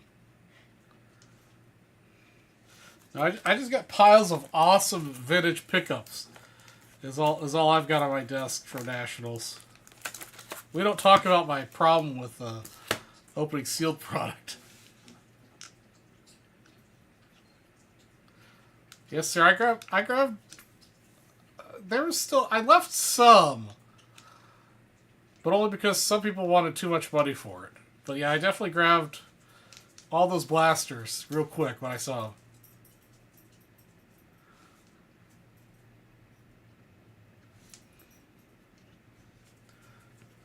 The Platinum Anniversary was pretty good to me. I hit Ahoy Park rookie auto, Ryan Mountcastle second year auto, Fergie Jenkins to 25 auto, Satchel Paige to I think 50. Yeah, to 50. Rizzo to 75, Munson to 100, Trouty to 75, I believe. Yeah. Don't know who that guy is. That was a Chrome anyhow. And a bunch of other stuff. I think I lost money on the Platinum Anniversary, but I had a good time ripping it.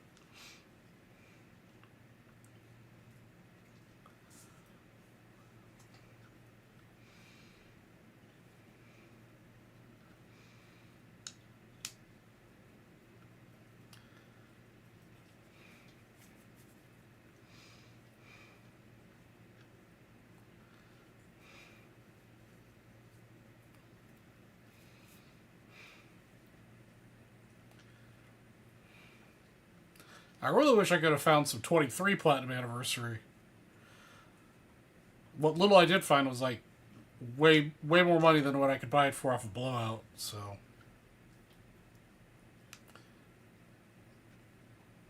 yeah, I hit a lot of.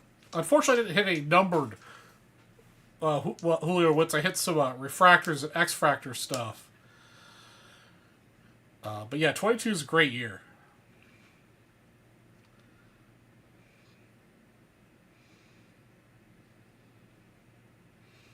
Yeah, I'll continue to seek out 22 Platinum Anniversary for sure.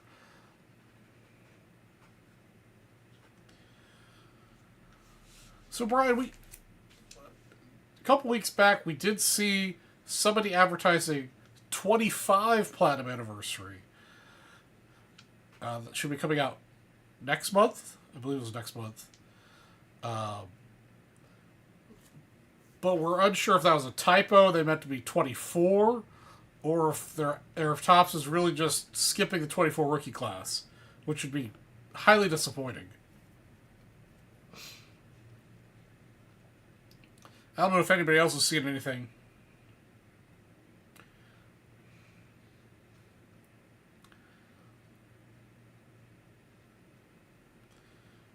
So if anybody has any more information on 24, 25 Platinum Anniversary, that'd be great if you could share. Yeah, Craig, I've got to take a second look at all those cards. I've got my box floating around over here that I've got separated all out before I send them to ComC for grading.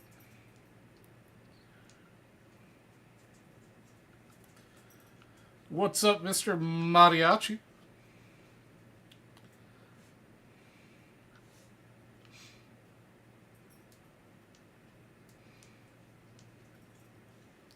I'm glad my sound is perfect.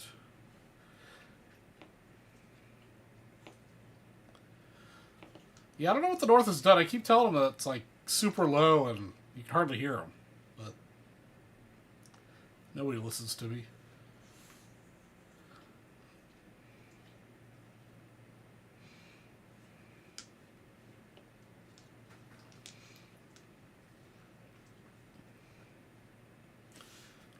So for Nick, Craigo, and I think Smitty, I don't think Smitty was here last time.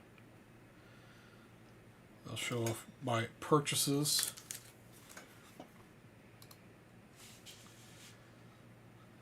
A little 59 Venezuela Cubs Clubbers. PSA 1. Presents very well for a 1. Also, super duper hard to find. Little Ramley Fister, SGC 2. Presents really well for a 2, even with this crease. Got that for 180. The National. I don't think so, Craig. I picked up everything that I saw that I really wanted. I mean, there's obviously stuff that I wish I had more money to buy that I thought was good deals. But I'm very happy with what I bought for my budget. Right, this was $40. 1909 baseball card in an SGC slab for $40.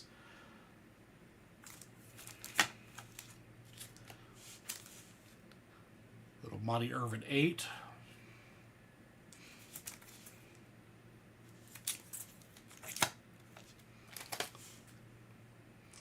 Hank Aaron MVP, PSA 8. And his brother from another mother, Ernie Banks MVP in an 8.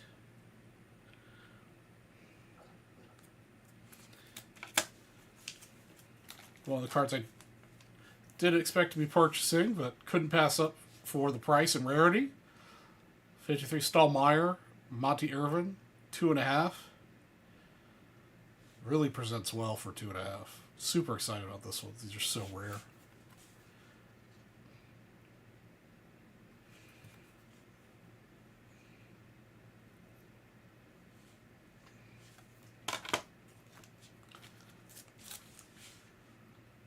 A 51 Redback Monty Irvin and a PSA 9. Super happy to get this.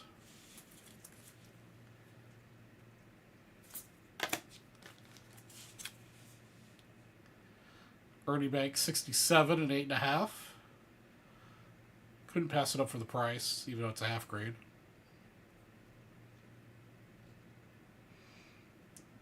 Bought it for basically less than what an 8 would cost. And then the one card that one of the 2 cards I was really looking for at the show, so I was glad I was able to pick up one of the 2 cards I was really wanting at the show. The 57 Banks and an 8. It's taken me a few years to find this one.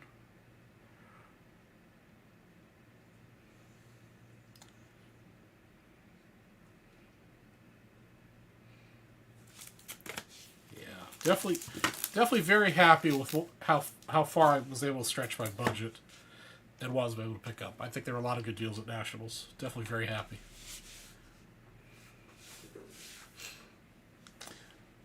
Yeah, Craig. I've learned from previous shows that like if I see something I want, especially when it comes to like the higher end stuff, like these guys, the Venezuelans are super rare, but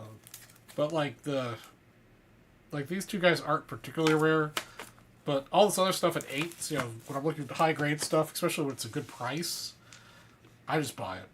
I don't think about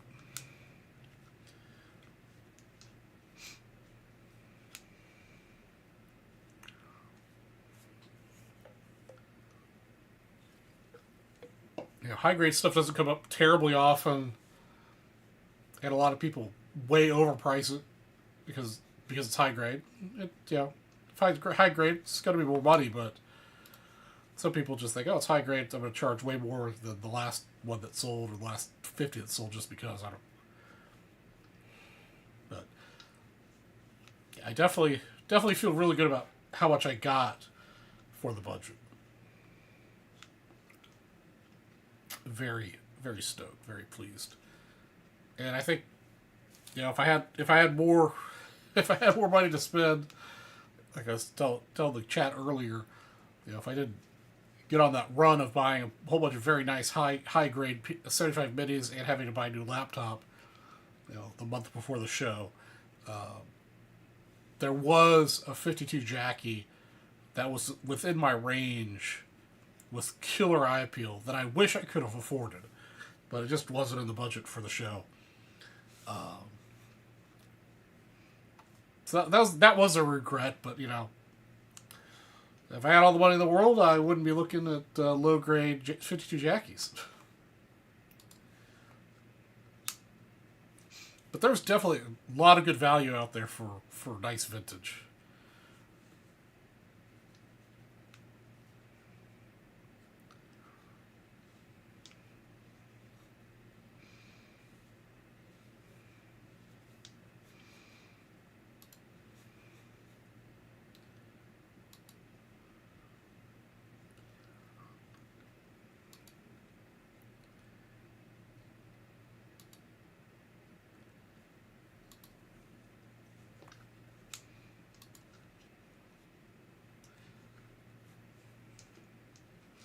So yeah, but I'll probably have these priced out for next show. But I'll have a really nice 54 Irvin PSA 5 for sale. I'll have a PSA 5 51 Redback Irvin for sale. I'll have an Ernie Banks PSA 8 67 for sale. It's really nice looking. And then I'll have a 57 Ernie Banks PSA 7 for sale. Here, I'll have these priced out for next week for anybody who's interested.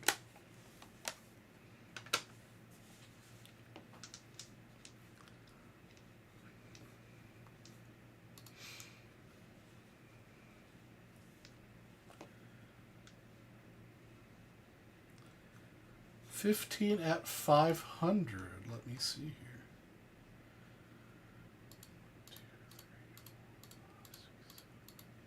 There are 7 spots remaining in the 15 at 500, Nick. Looks like you've got 1 spot in that.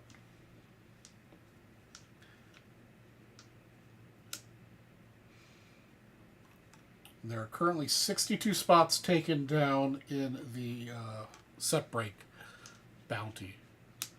I'll be giving away at the end of my show for the 1963 Fleer Willie Mays SGC4.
The fact that minor ones that baseball takes.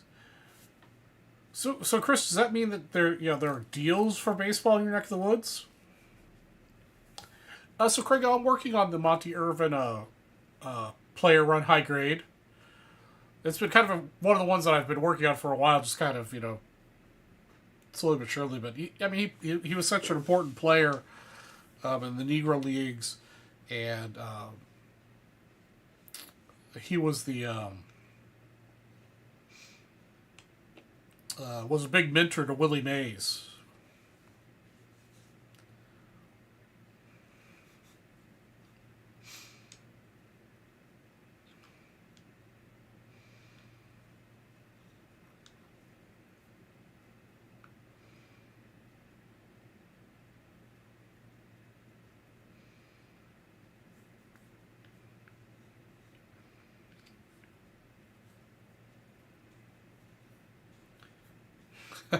Not necessarily the rainbow, but I've got several of them. We got a while to go. Hey, what's up, Stephen K? 58 Topps baseball.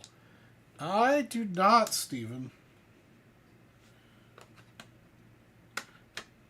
Yeah, these are 51, 67. Yeah, no 58 stuff in my personal collection that's on the chopping block.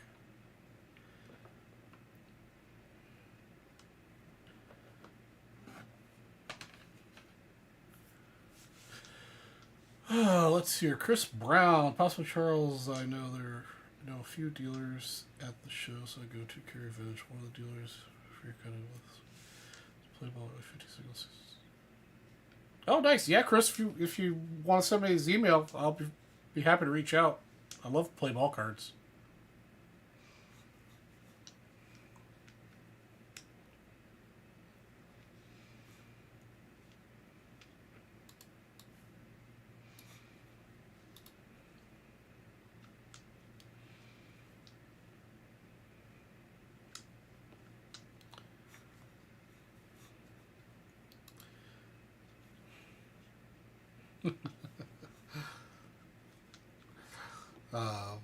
Yeah, for sure.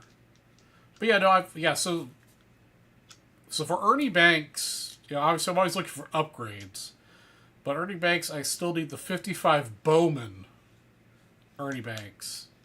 I think, I mean, if 8 would be fantastic, but I think that's like a $4,000 card, so I think a 7's more in my budget.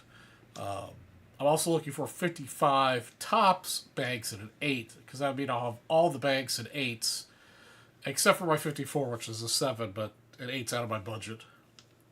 No Fatima Wildfire. I actually met a couple people that were looking for the same card at Nationals, and nobody found it. And then I'm working on the Monty Irvin and Manny Minoso as they come up, and then I just started being serious about the Hank Aaron run.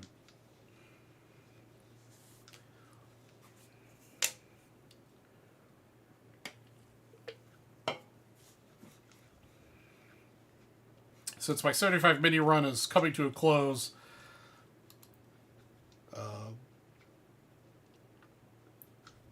I could divert some of my budget to other guys now again, as I try to track down the last 17 cards I'm missing for that set. Trust me, if I got the Wildfire, it'd be sitting here front and center on my desk, and I'd be screaming from the mountaintops that I got it.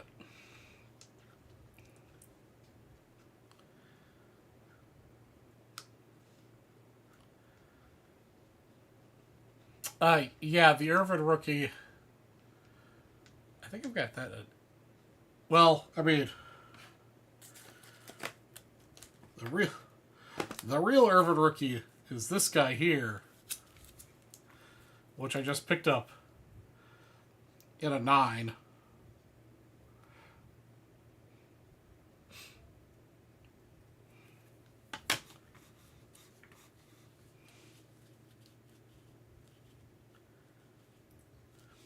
The 51 Bowman, I have it at 8 already.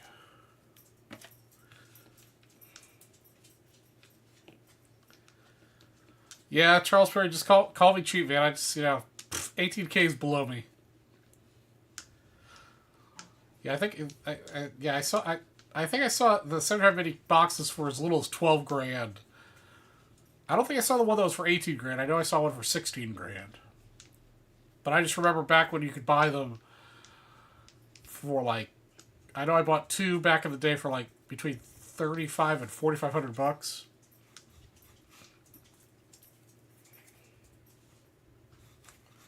Let me check the email situation.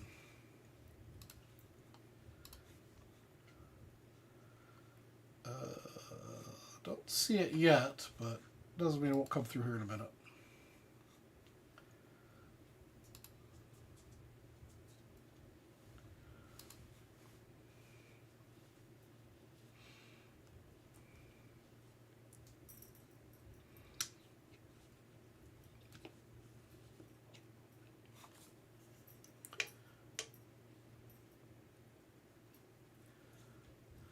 Yeah, no, back in the day you could buy them for $3,500 to $4,500.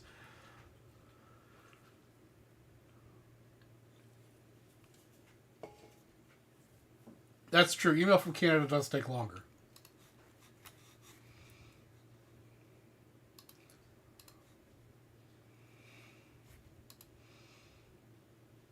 Yeah, I saw that box for $13,500. Yeah. My birthday's, coming up here in September. If you want to give me a birthday present. Just saying.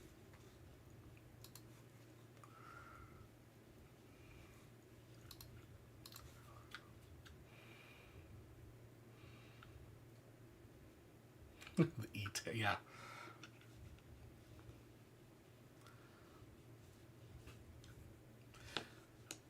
It's definitely something one day I would like to add to my personal collection is a sealed box of 75 mini wax pack, which I don't have.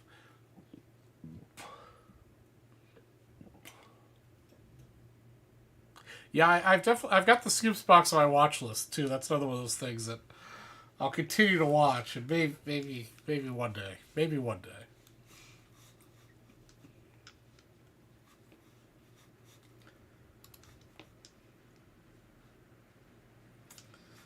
Still don't see that email, Mr. Chris. I know you've emailed me before.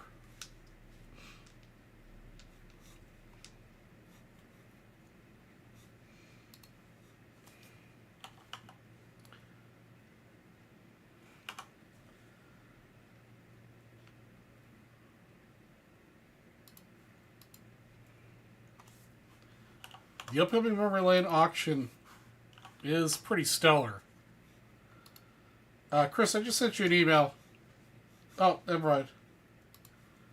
There we go. I just got your email, Chris. Awesome.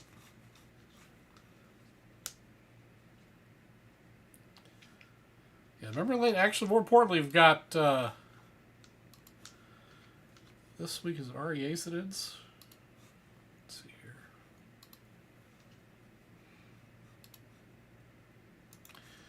No, it's not REA. It's Love of the Game that ends this week.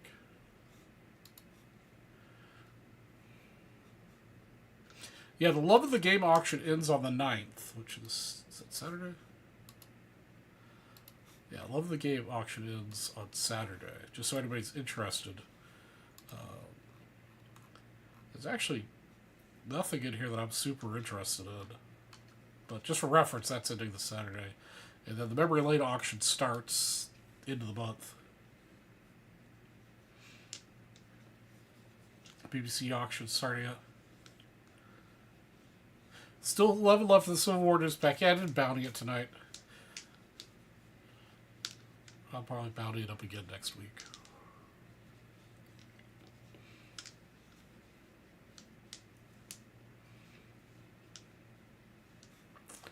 Then the REA auction ends not this weekend, but weekend after next.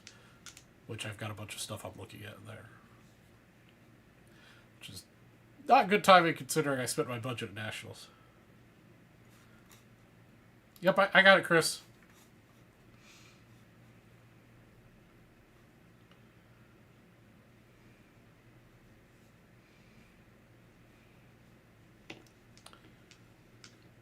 Yeah, I'll reach out to him tomorrow.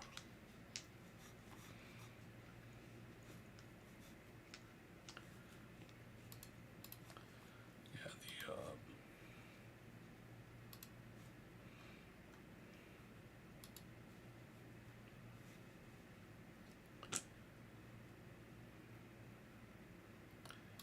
second here, guys.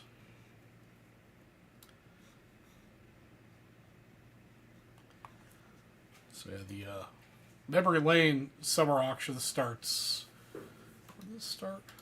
Oops. I don't know what the start date was. I know I saw it. Closes September 13th. So it'll probably open towards the end of the month.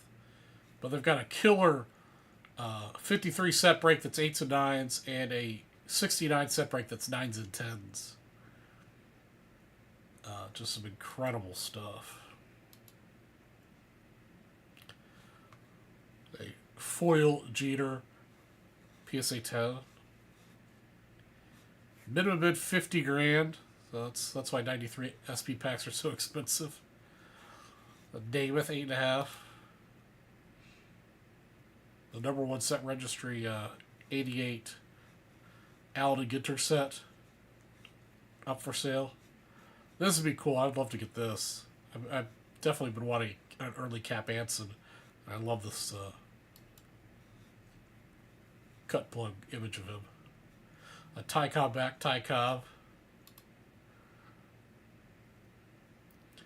Grover Alexander contract.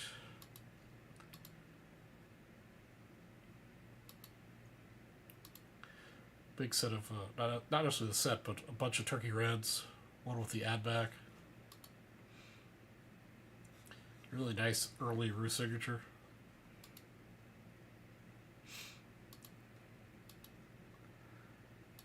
Just some really gorgeous high grade stuff.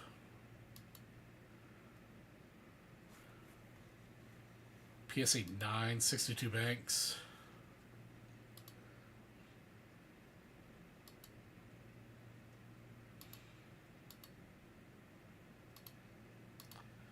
Just some really, really nice stuff. Bunch of nice T2 ones, Type 1 photos, but nothing I think I'd be interested in, but a lot of great photos again.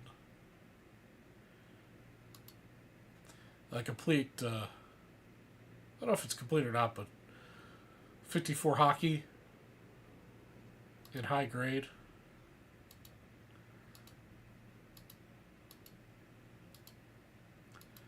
Lots of super high grade hockey stuff. Bunch of nice high grade T206s. I mean, there's 300 some odd pages worth of stuff here, but that auction will be opening here soon. Killer stuff.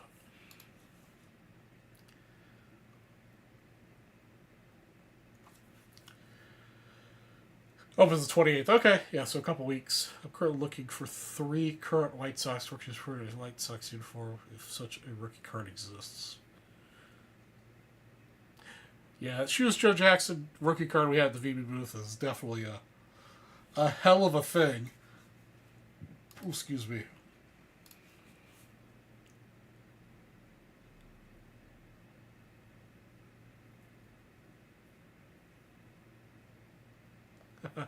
Yeah, no, there will be no ISA cards in my personal collection. Yeah, definitely. Yeah, there's definitely more Type 1s as well. But yeah, it's a big auction, lots of cool stuff. So I was lucky enough to get a couple things out of the last big auction. So we'll see what happens when that auction happens. Got a few paychecks between now and then to help me recover from the Nationals trip.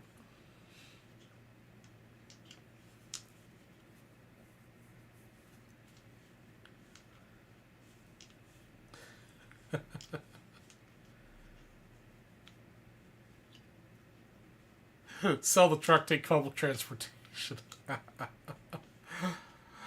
Yeah, that's right, Craig. The budget only goes so far, and I'm a patient man, so that's okay. Charles Perry, I think you're gonna have to come up with a little bit more than a Skeens and Julio Arias collection for that Chillis Joe.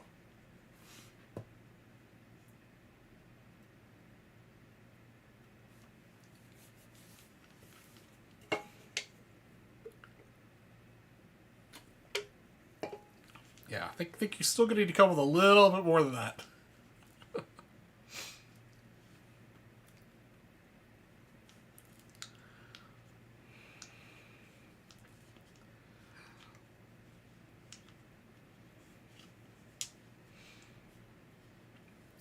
All right, guys, we got about 30 minutes left of the show. Are we gonna make any sales tonight, guys?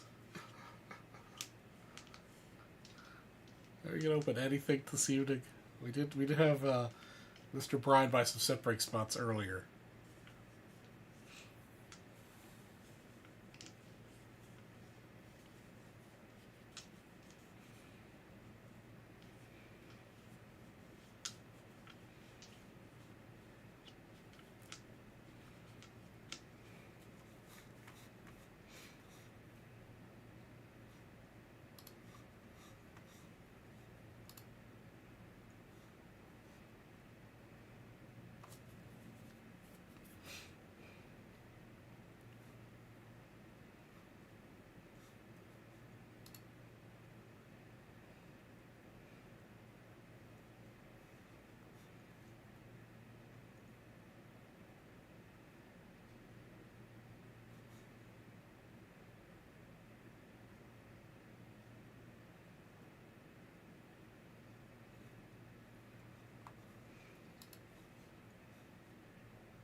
But again, guys, hope everybody or more of you guys can make it to Nationals next year. Start planning today. It's always awesome to meet and hang out with you guys.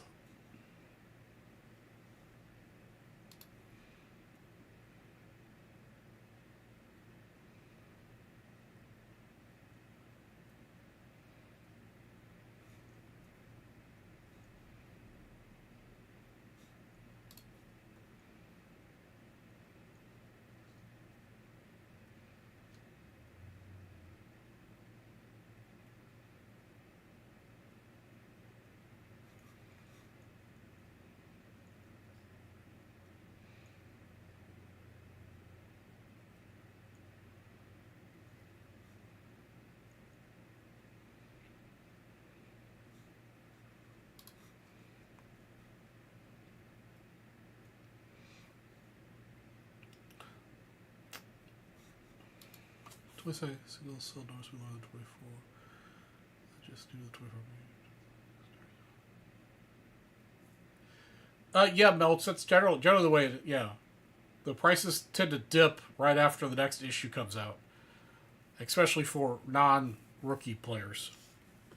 So you get some nice star vets for good prices the year after. And I definitely think Dynasty for the star players and rookies is going to be a long-term, a really good investment because I think they're so undervalued.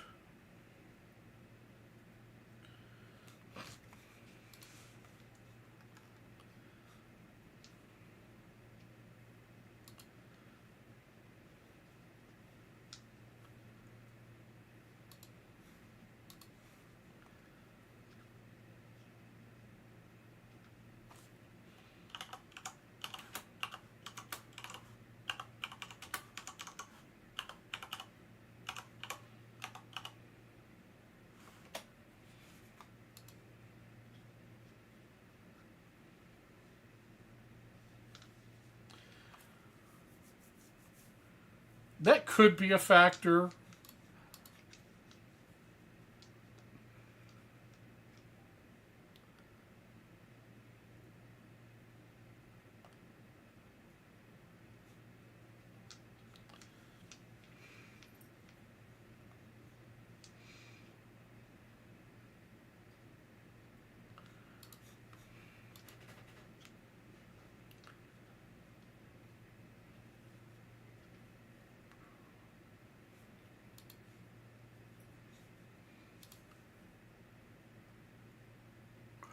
Kind of surprised me that the patches at Dynasty aren't player worn.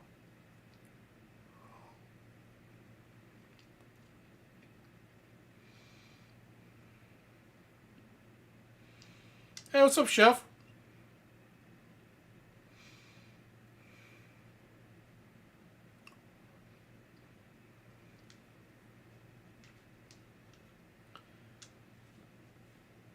That's cool. I don't know if I looked at the Hollywood memorabilia auction they had going.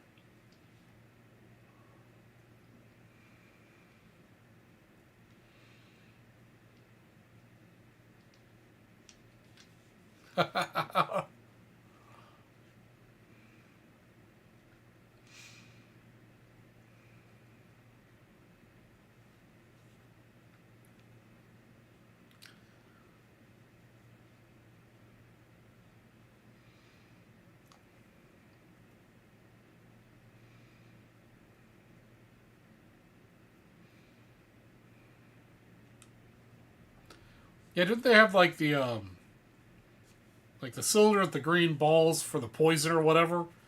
The prop for that.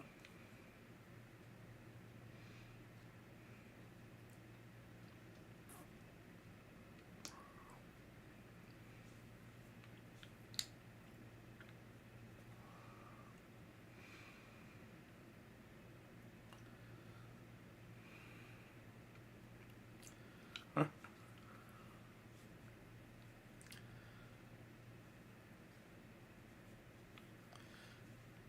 Really?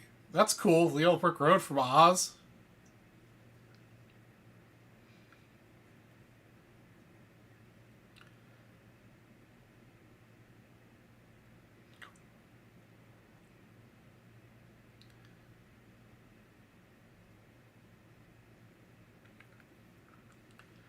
An upper deck card. That's cool.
Alright, guys, got like 20 minutes left to go of the show. Anybody else want to get into spots into the all-day set break bonus? Hey, what's up, Mr. Rob G? It was great seeing you too, brother. Hopefully see you again next year. Did you make any nice pickups, Rob?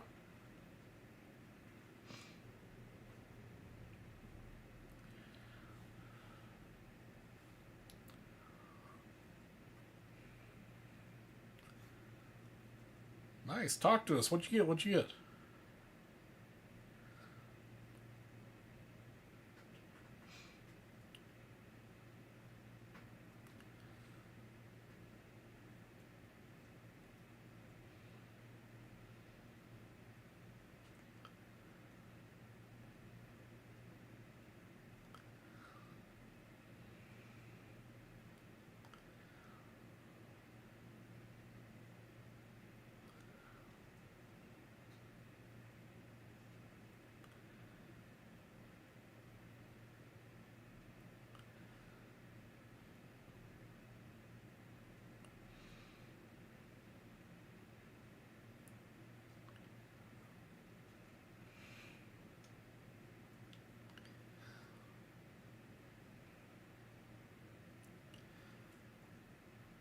Yeah, we definitely had a pretty good turnout for Vintage Breakers at the booth, so that was pretty cool.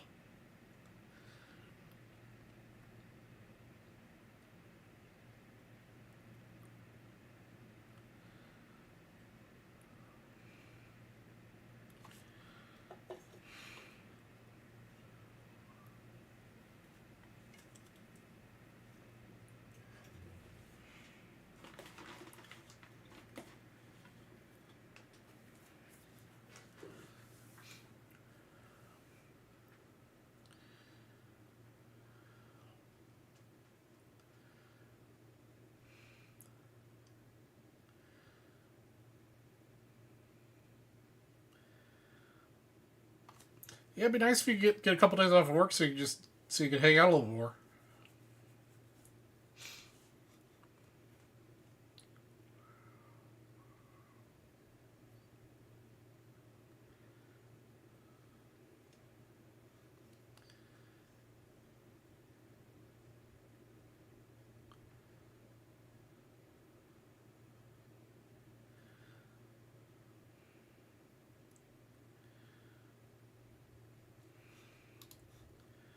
That's right, Rob. Detroit in 28. Looks like it's a pretty good location. I mean, I was in Detroit pre-COVID. I think it was 2019 when I was in Detroit. I had a lot of fun downtown Detroit, so looking forward to that. Movie prop item that I would have in my personal collection. I think several come to mind for things I would like to have. I would like to have, so, the Gene Wilder Charlie the Chocolate Factory. I would go for pretty much anything iconic from that movie. We can all stay with you, Rob. All right. So yeah, anything from the Gene Wilder Charlie the Chocolate Factory would for sure be on the list. I also really love the movie Batteries Not Included. Those little flying robots would be cool to have.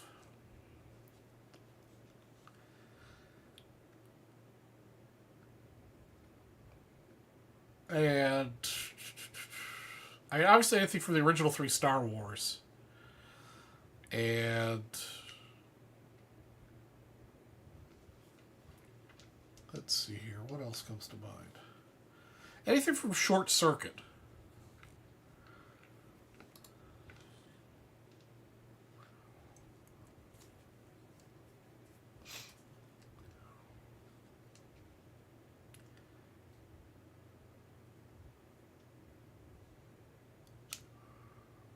So yeah, I think that'd be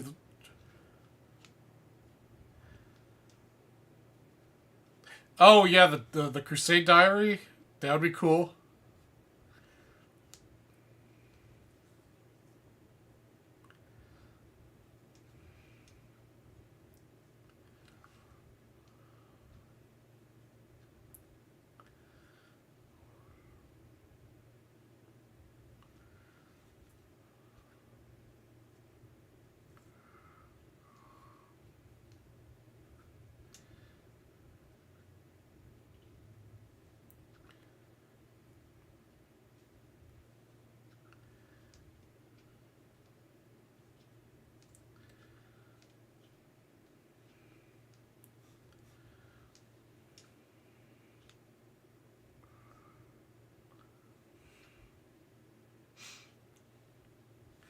Yeah, Rob, you're gonna have to tell us all the great places to eat and drink near the convention center.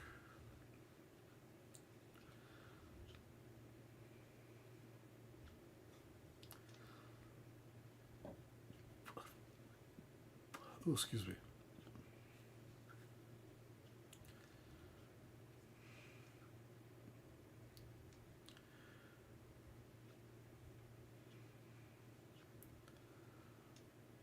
Few Good Men, another solid movie.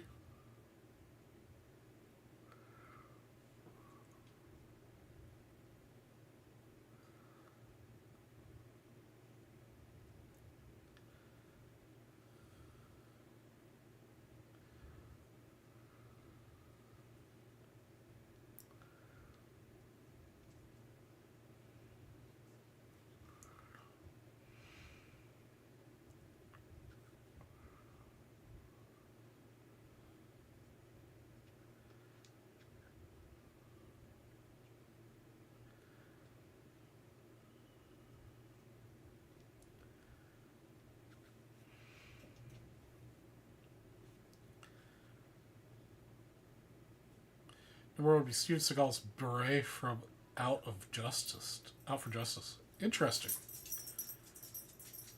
Well, what did you learn?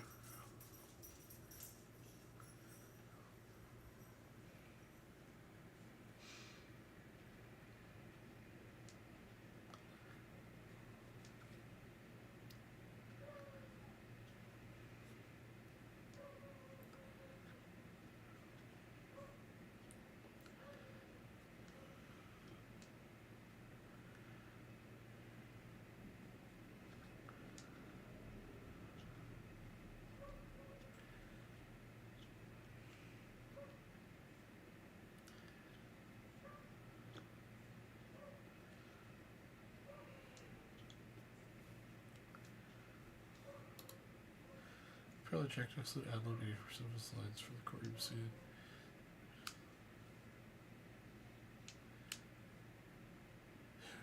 Yeah, I think Jack Nicholson was known for ad-libbing an awful lot.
Cannolis.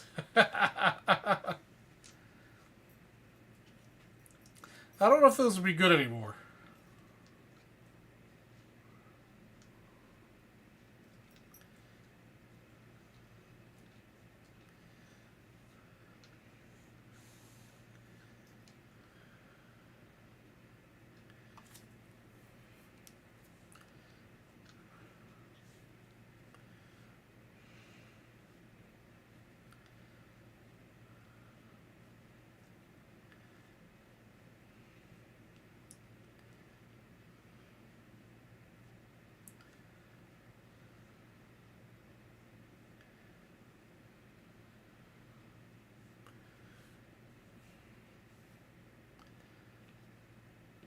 All right, guys, we got 10 more minutes. 10 more minutes.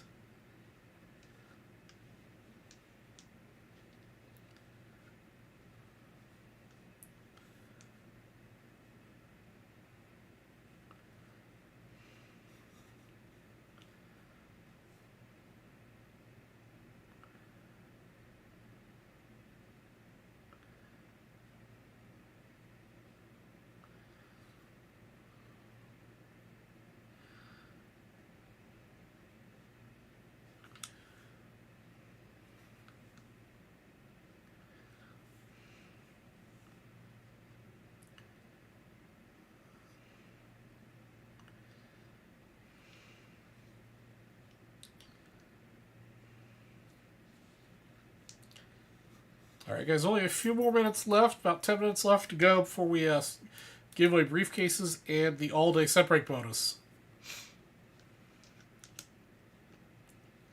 Last opportunities to get in.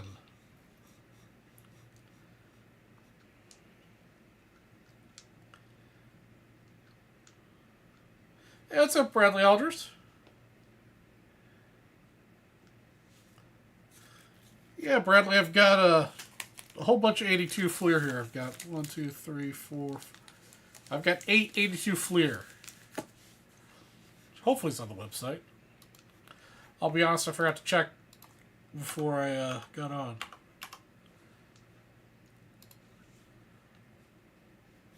Yeah, it's on the site, but the quantity is not correct, so we'll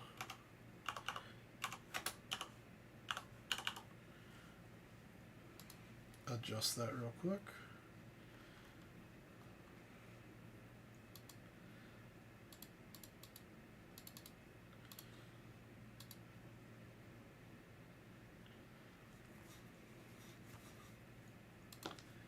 And I just updated that number.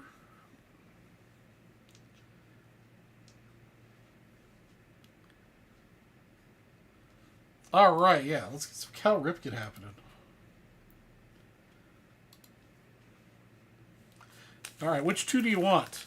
You can do the top two. Alright. You could do the two on top. Okay. Get this set up.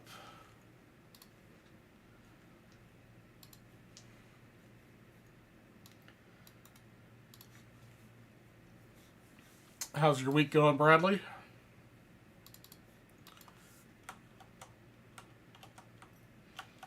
Oops.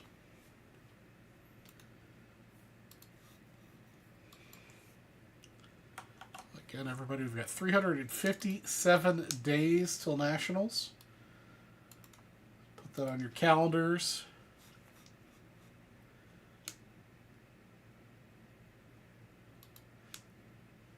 Chris, I like that. I like that.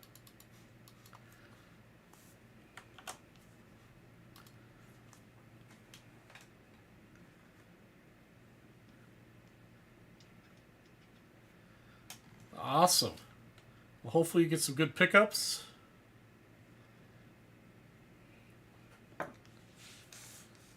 Hopefully you can put the Nationals on your schedule for next year and get up to Chicago.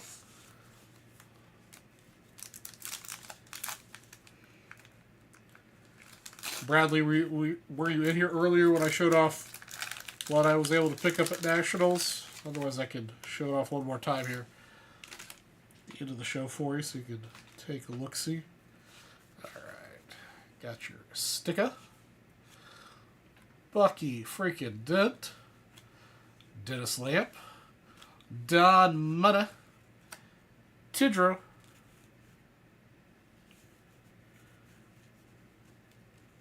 Alright, Bradley, yeah, no problem. Jim Rice. Gary Maddox. Mitchell Page. John Milder. Aya. McKinnon. Lanero. Whitson. Forsh. Lucas. And Littlefield. Alright, so Jim Rice is the only notable player out of that, I believe. Alright, Ripken's going to be this one.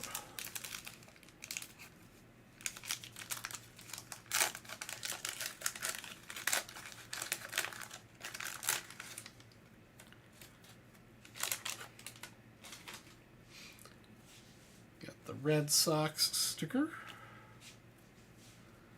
Sparky Lyle. Penas. Mike Cubbage. Manuel. Johnstone. Gamble, Jones, and there's Raleigh Fingers. It's actually pretty nicely centered, Raleigh Fingers. Eastwick, Crawford, McBride, Mike Stanton, Jorgensen, Palmer, and Dusty Baker. A little crease or something going on there. Yeah, my pieces.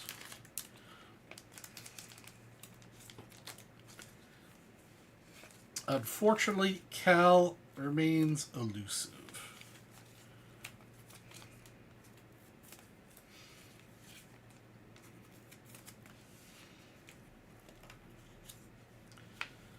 Yeah, they're all having a card saver out. Yeah, it may be a little off both directions, but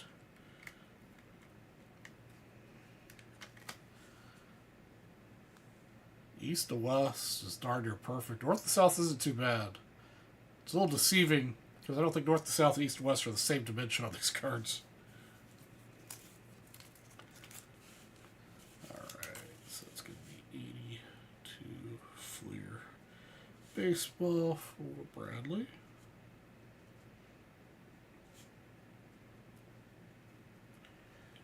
It's 19622.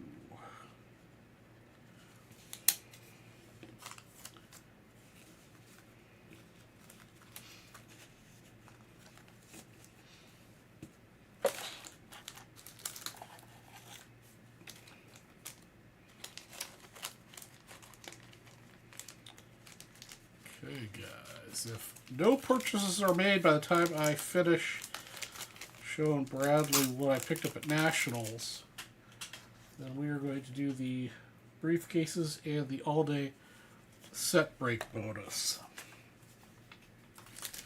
Alright, start off with a 59 Venezuelan Topps Cubs Clubbers with Mr. Banks on it. PSA 1. But it does present very nicely, especially at normal viewing distance. Tough cards to find. Banks actually came up to the booth with a gentleman. He was looking for Venezuelan cards and showed him what we had, was talking about it, and told him, yeah, I'm looking for Cubs Venezuelan cards, and he had this one as an extra, so we worked out a deal.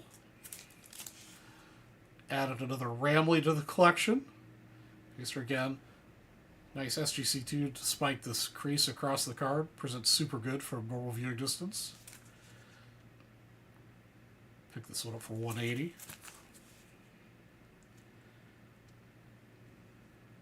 Yeah, we definitely got some beauties.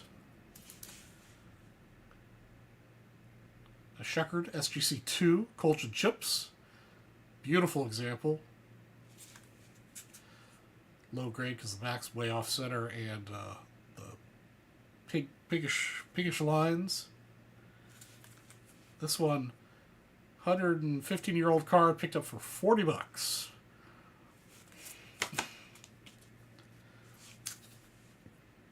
Now we start getting to the big boys. Nice little 54 Monty Irvin PSA 8.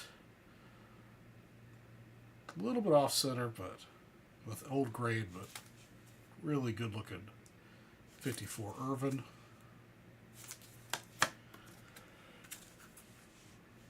'61 MVP Hank Aaron, PSA 8. Awesome color and center on that card. Not quite sure why it didn't get a 9, because it was really nicely centered. Same dealer also had the Ernie Banks to match, so I couldn't bring home just one. This one's definitely an 8 based on centering and a little bit of stuff on the surface. But beautiful pair to have. PSA 8 from the same dealer. Probably one of the cooler cards I picked up just because of the rarity. Super rare set. 53 Stahlmeyer. Irvin 2.5. You guys know that I really don't like to buy half grades, but as rare as this card is and the deal I got on it, I couldn't pass it up. Beautiful Monty Irvin. Backs usually have all sorts of stuff on them like this. That's typical. Beautiful card. And then a 1951 Topps Redback Irvin in PSA 9. This is my oldest 9 in my collection now. 51 PSA 9. Redback cards are super cool. Probably wouldn't 9 in a new number, but don't care it's a 9. It looks beautiful.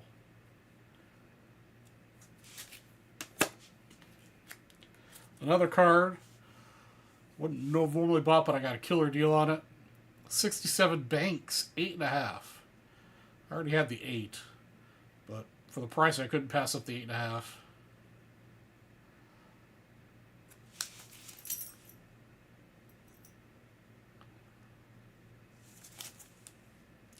And then I was looking for 2 big cards at the show.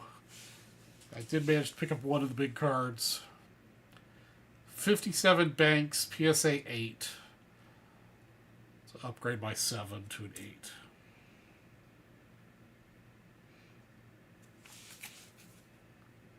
And I stayed well within my budget on all these. I was able to get a really nice, very happy with the stack of really nice stuff I got for my budget. Very happy.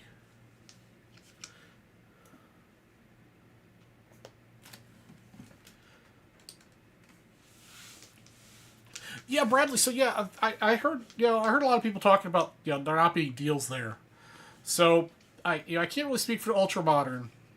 So I have no idea what Ultra Modern was running. But definitely for vintage, I think they were. I think I got 2 killer deals. Oh, I probably got more than that, but I mean I paid what VCP, for some of these cards, I paid exactly what VCP says they were, that were trending. Maybe some of them I got a little bit less, and a couple of them I got for really good deals. But, I think the people that are complaining weren't looking hard enough, or had unrealistic expectations about cards were worth, or they weren't looking. I don't know. I can say that the wax I bought, and because I was looking for wax specifically, I was looking for Platinum Anniversary of any year, 21, 22, 23. And I was looking for Topps Chrome Black. And I was looking for 2020 Bowman Draft specifically. And I didn't find any Topps Chrome Black that was priced anywhere close to reasonable for compared to what you get it for at Blowout or on eBay. The Platinum Anniversary I found was the blasters I bought. It broke. I paid a little bit more than what you can get them off of Blowout for, just because I really wanted to break some Platinum Anniversary. But that was the only place where I found it was reasonably priced. It was like $55 a box, compared to $50 on Blowout. And then the 2020 Bowman Draft I got for basically what you buy it on Blowout for, too.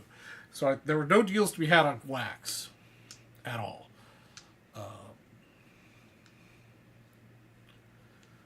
And if I had more money in my budget, I could have bought some more deals for sure. But after, I think the first day I picked up 6 or 7 of these cards, there I was like 1 or 2 a day.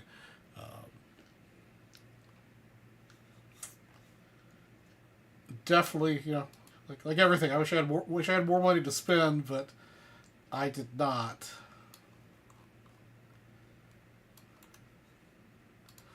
But very pleased with what I was able to get with the budget I had. If I didn't buy the wax, I'd have a few more bucks to spend on a couple more vintage cards. But you guys know I'm a gambling man and love the gamble of the break. So,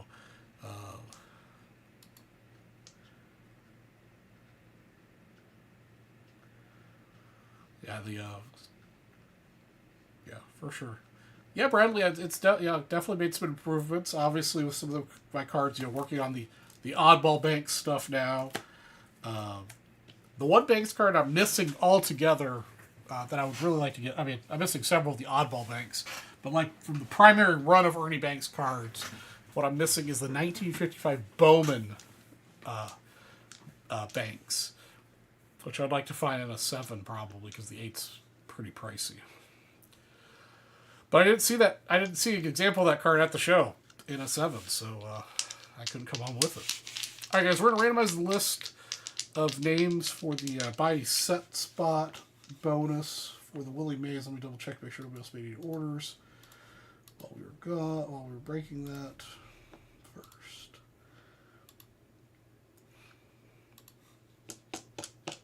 Yep, okay. So we're going to randomize this list 7 times. so it starts off with Nathan and goes all the way down to Brian. Shift, yep.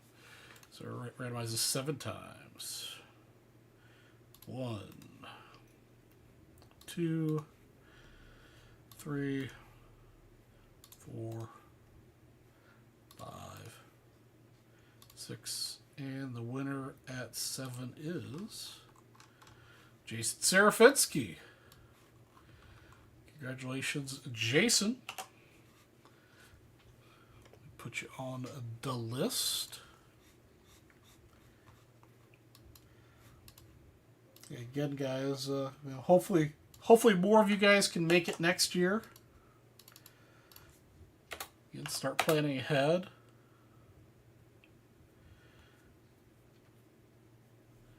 Um,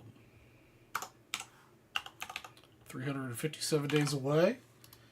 So start planning now. I will obviously let you guys know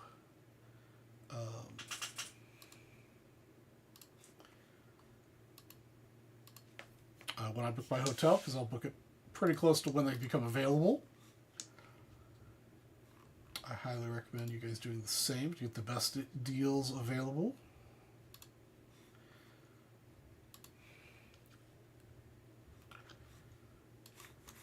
Okay, let's do briefcases now. All right, Stephen Kendrick, number 7. Good luck.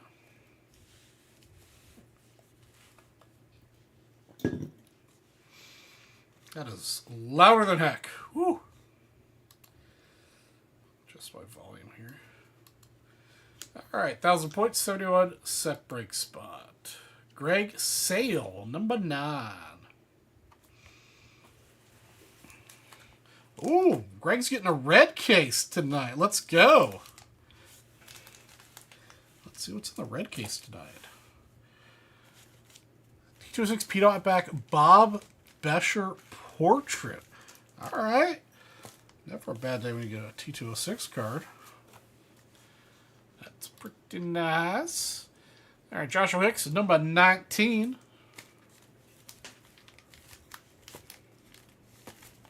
A blue case, all right. We're off to a pretty good start here. A white, a red, and a blue. 68 spot and 2,500 points. Rob number 22, one of my numbers. Of course, my number hits a white.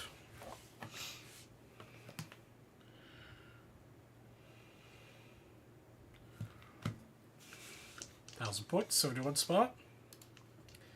Ramo 24 is our last case of the evening.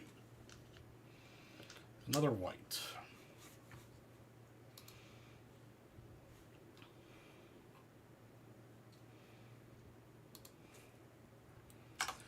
Thousand points, 71 set break spot. Okay. All right, ladies and gentlemen, that's going to be the end of the show tonight. Appreciate you guys for hanging out. Next week we'll have some new inventory coming in and do some breaks, and I'm sure we'll talk a little more about Nationals again to repeat some stuff and share for people who maybe didn't hear it live today. Otherwise, in the meantime, I'll be back next Wednesday, 9 to midnight. You guys all have a wonderful week. Enjoy the weekend. Be safe, be kind, and I'll catch you later. Good night, guys.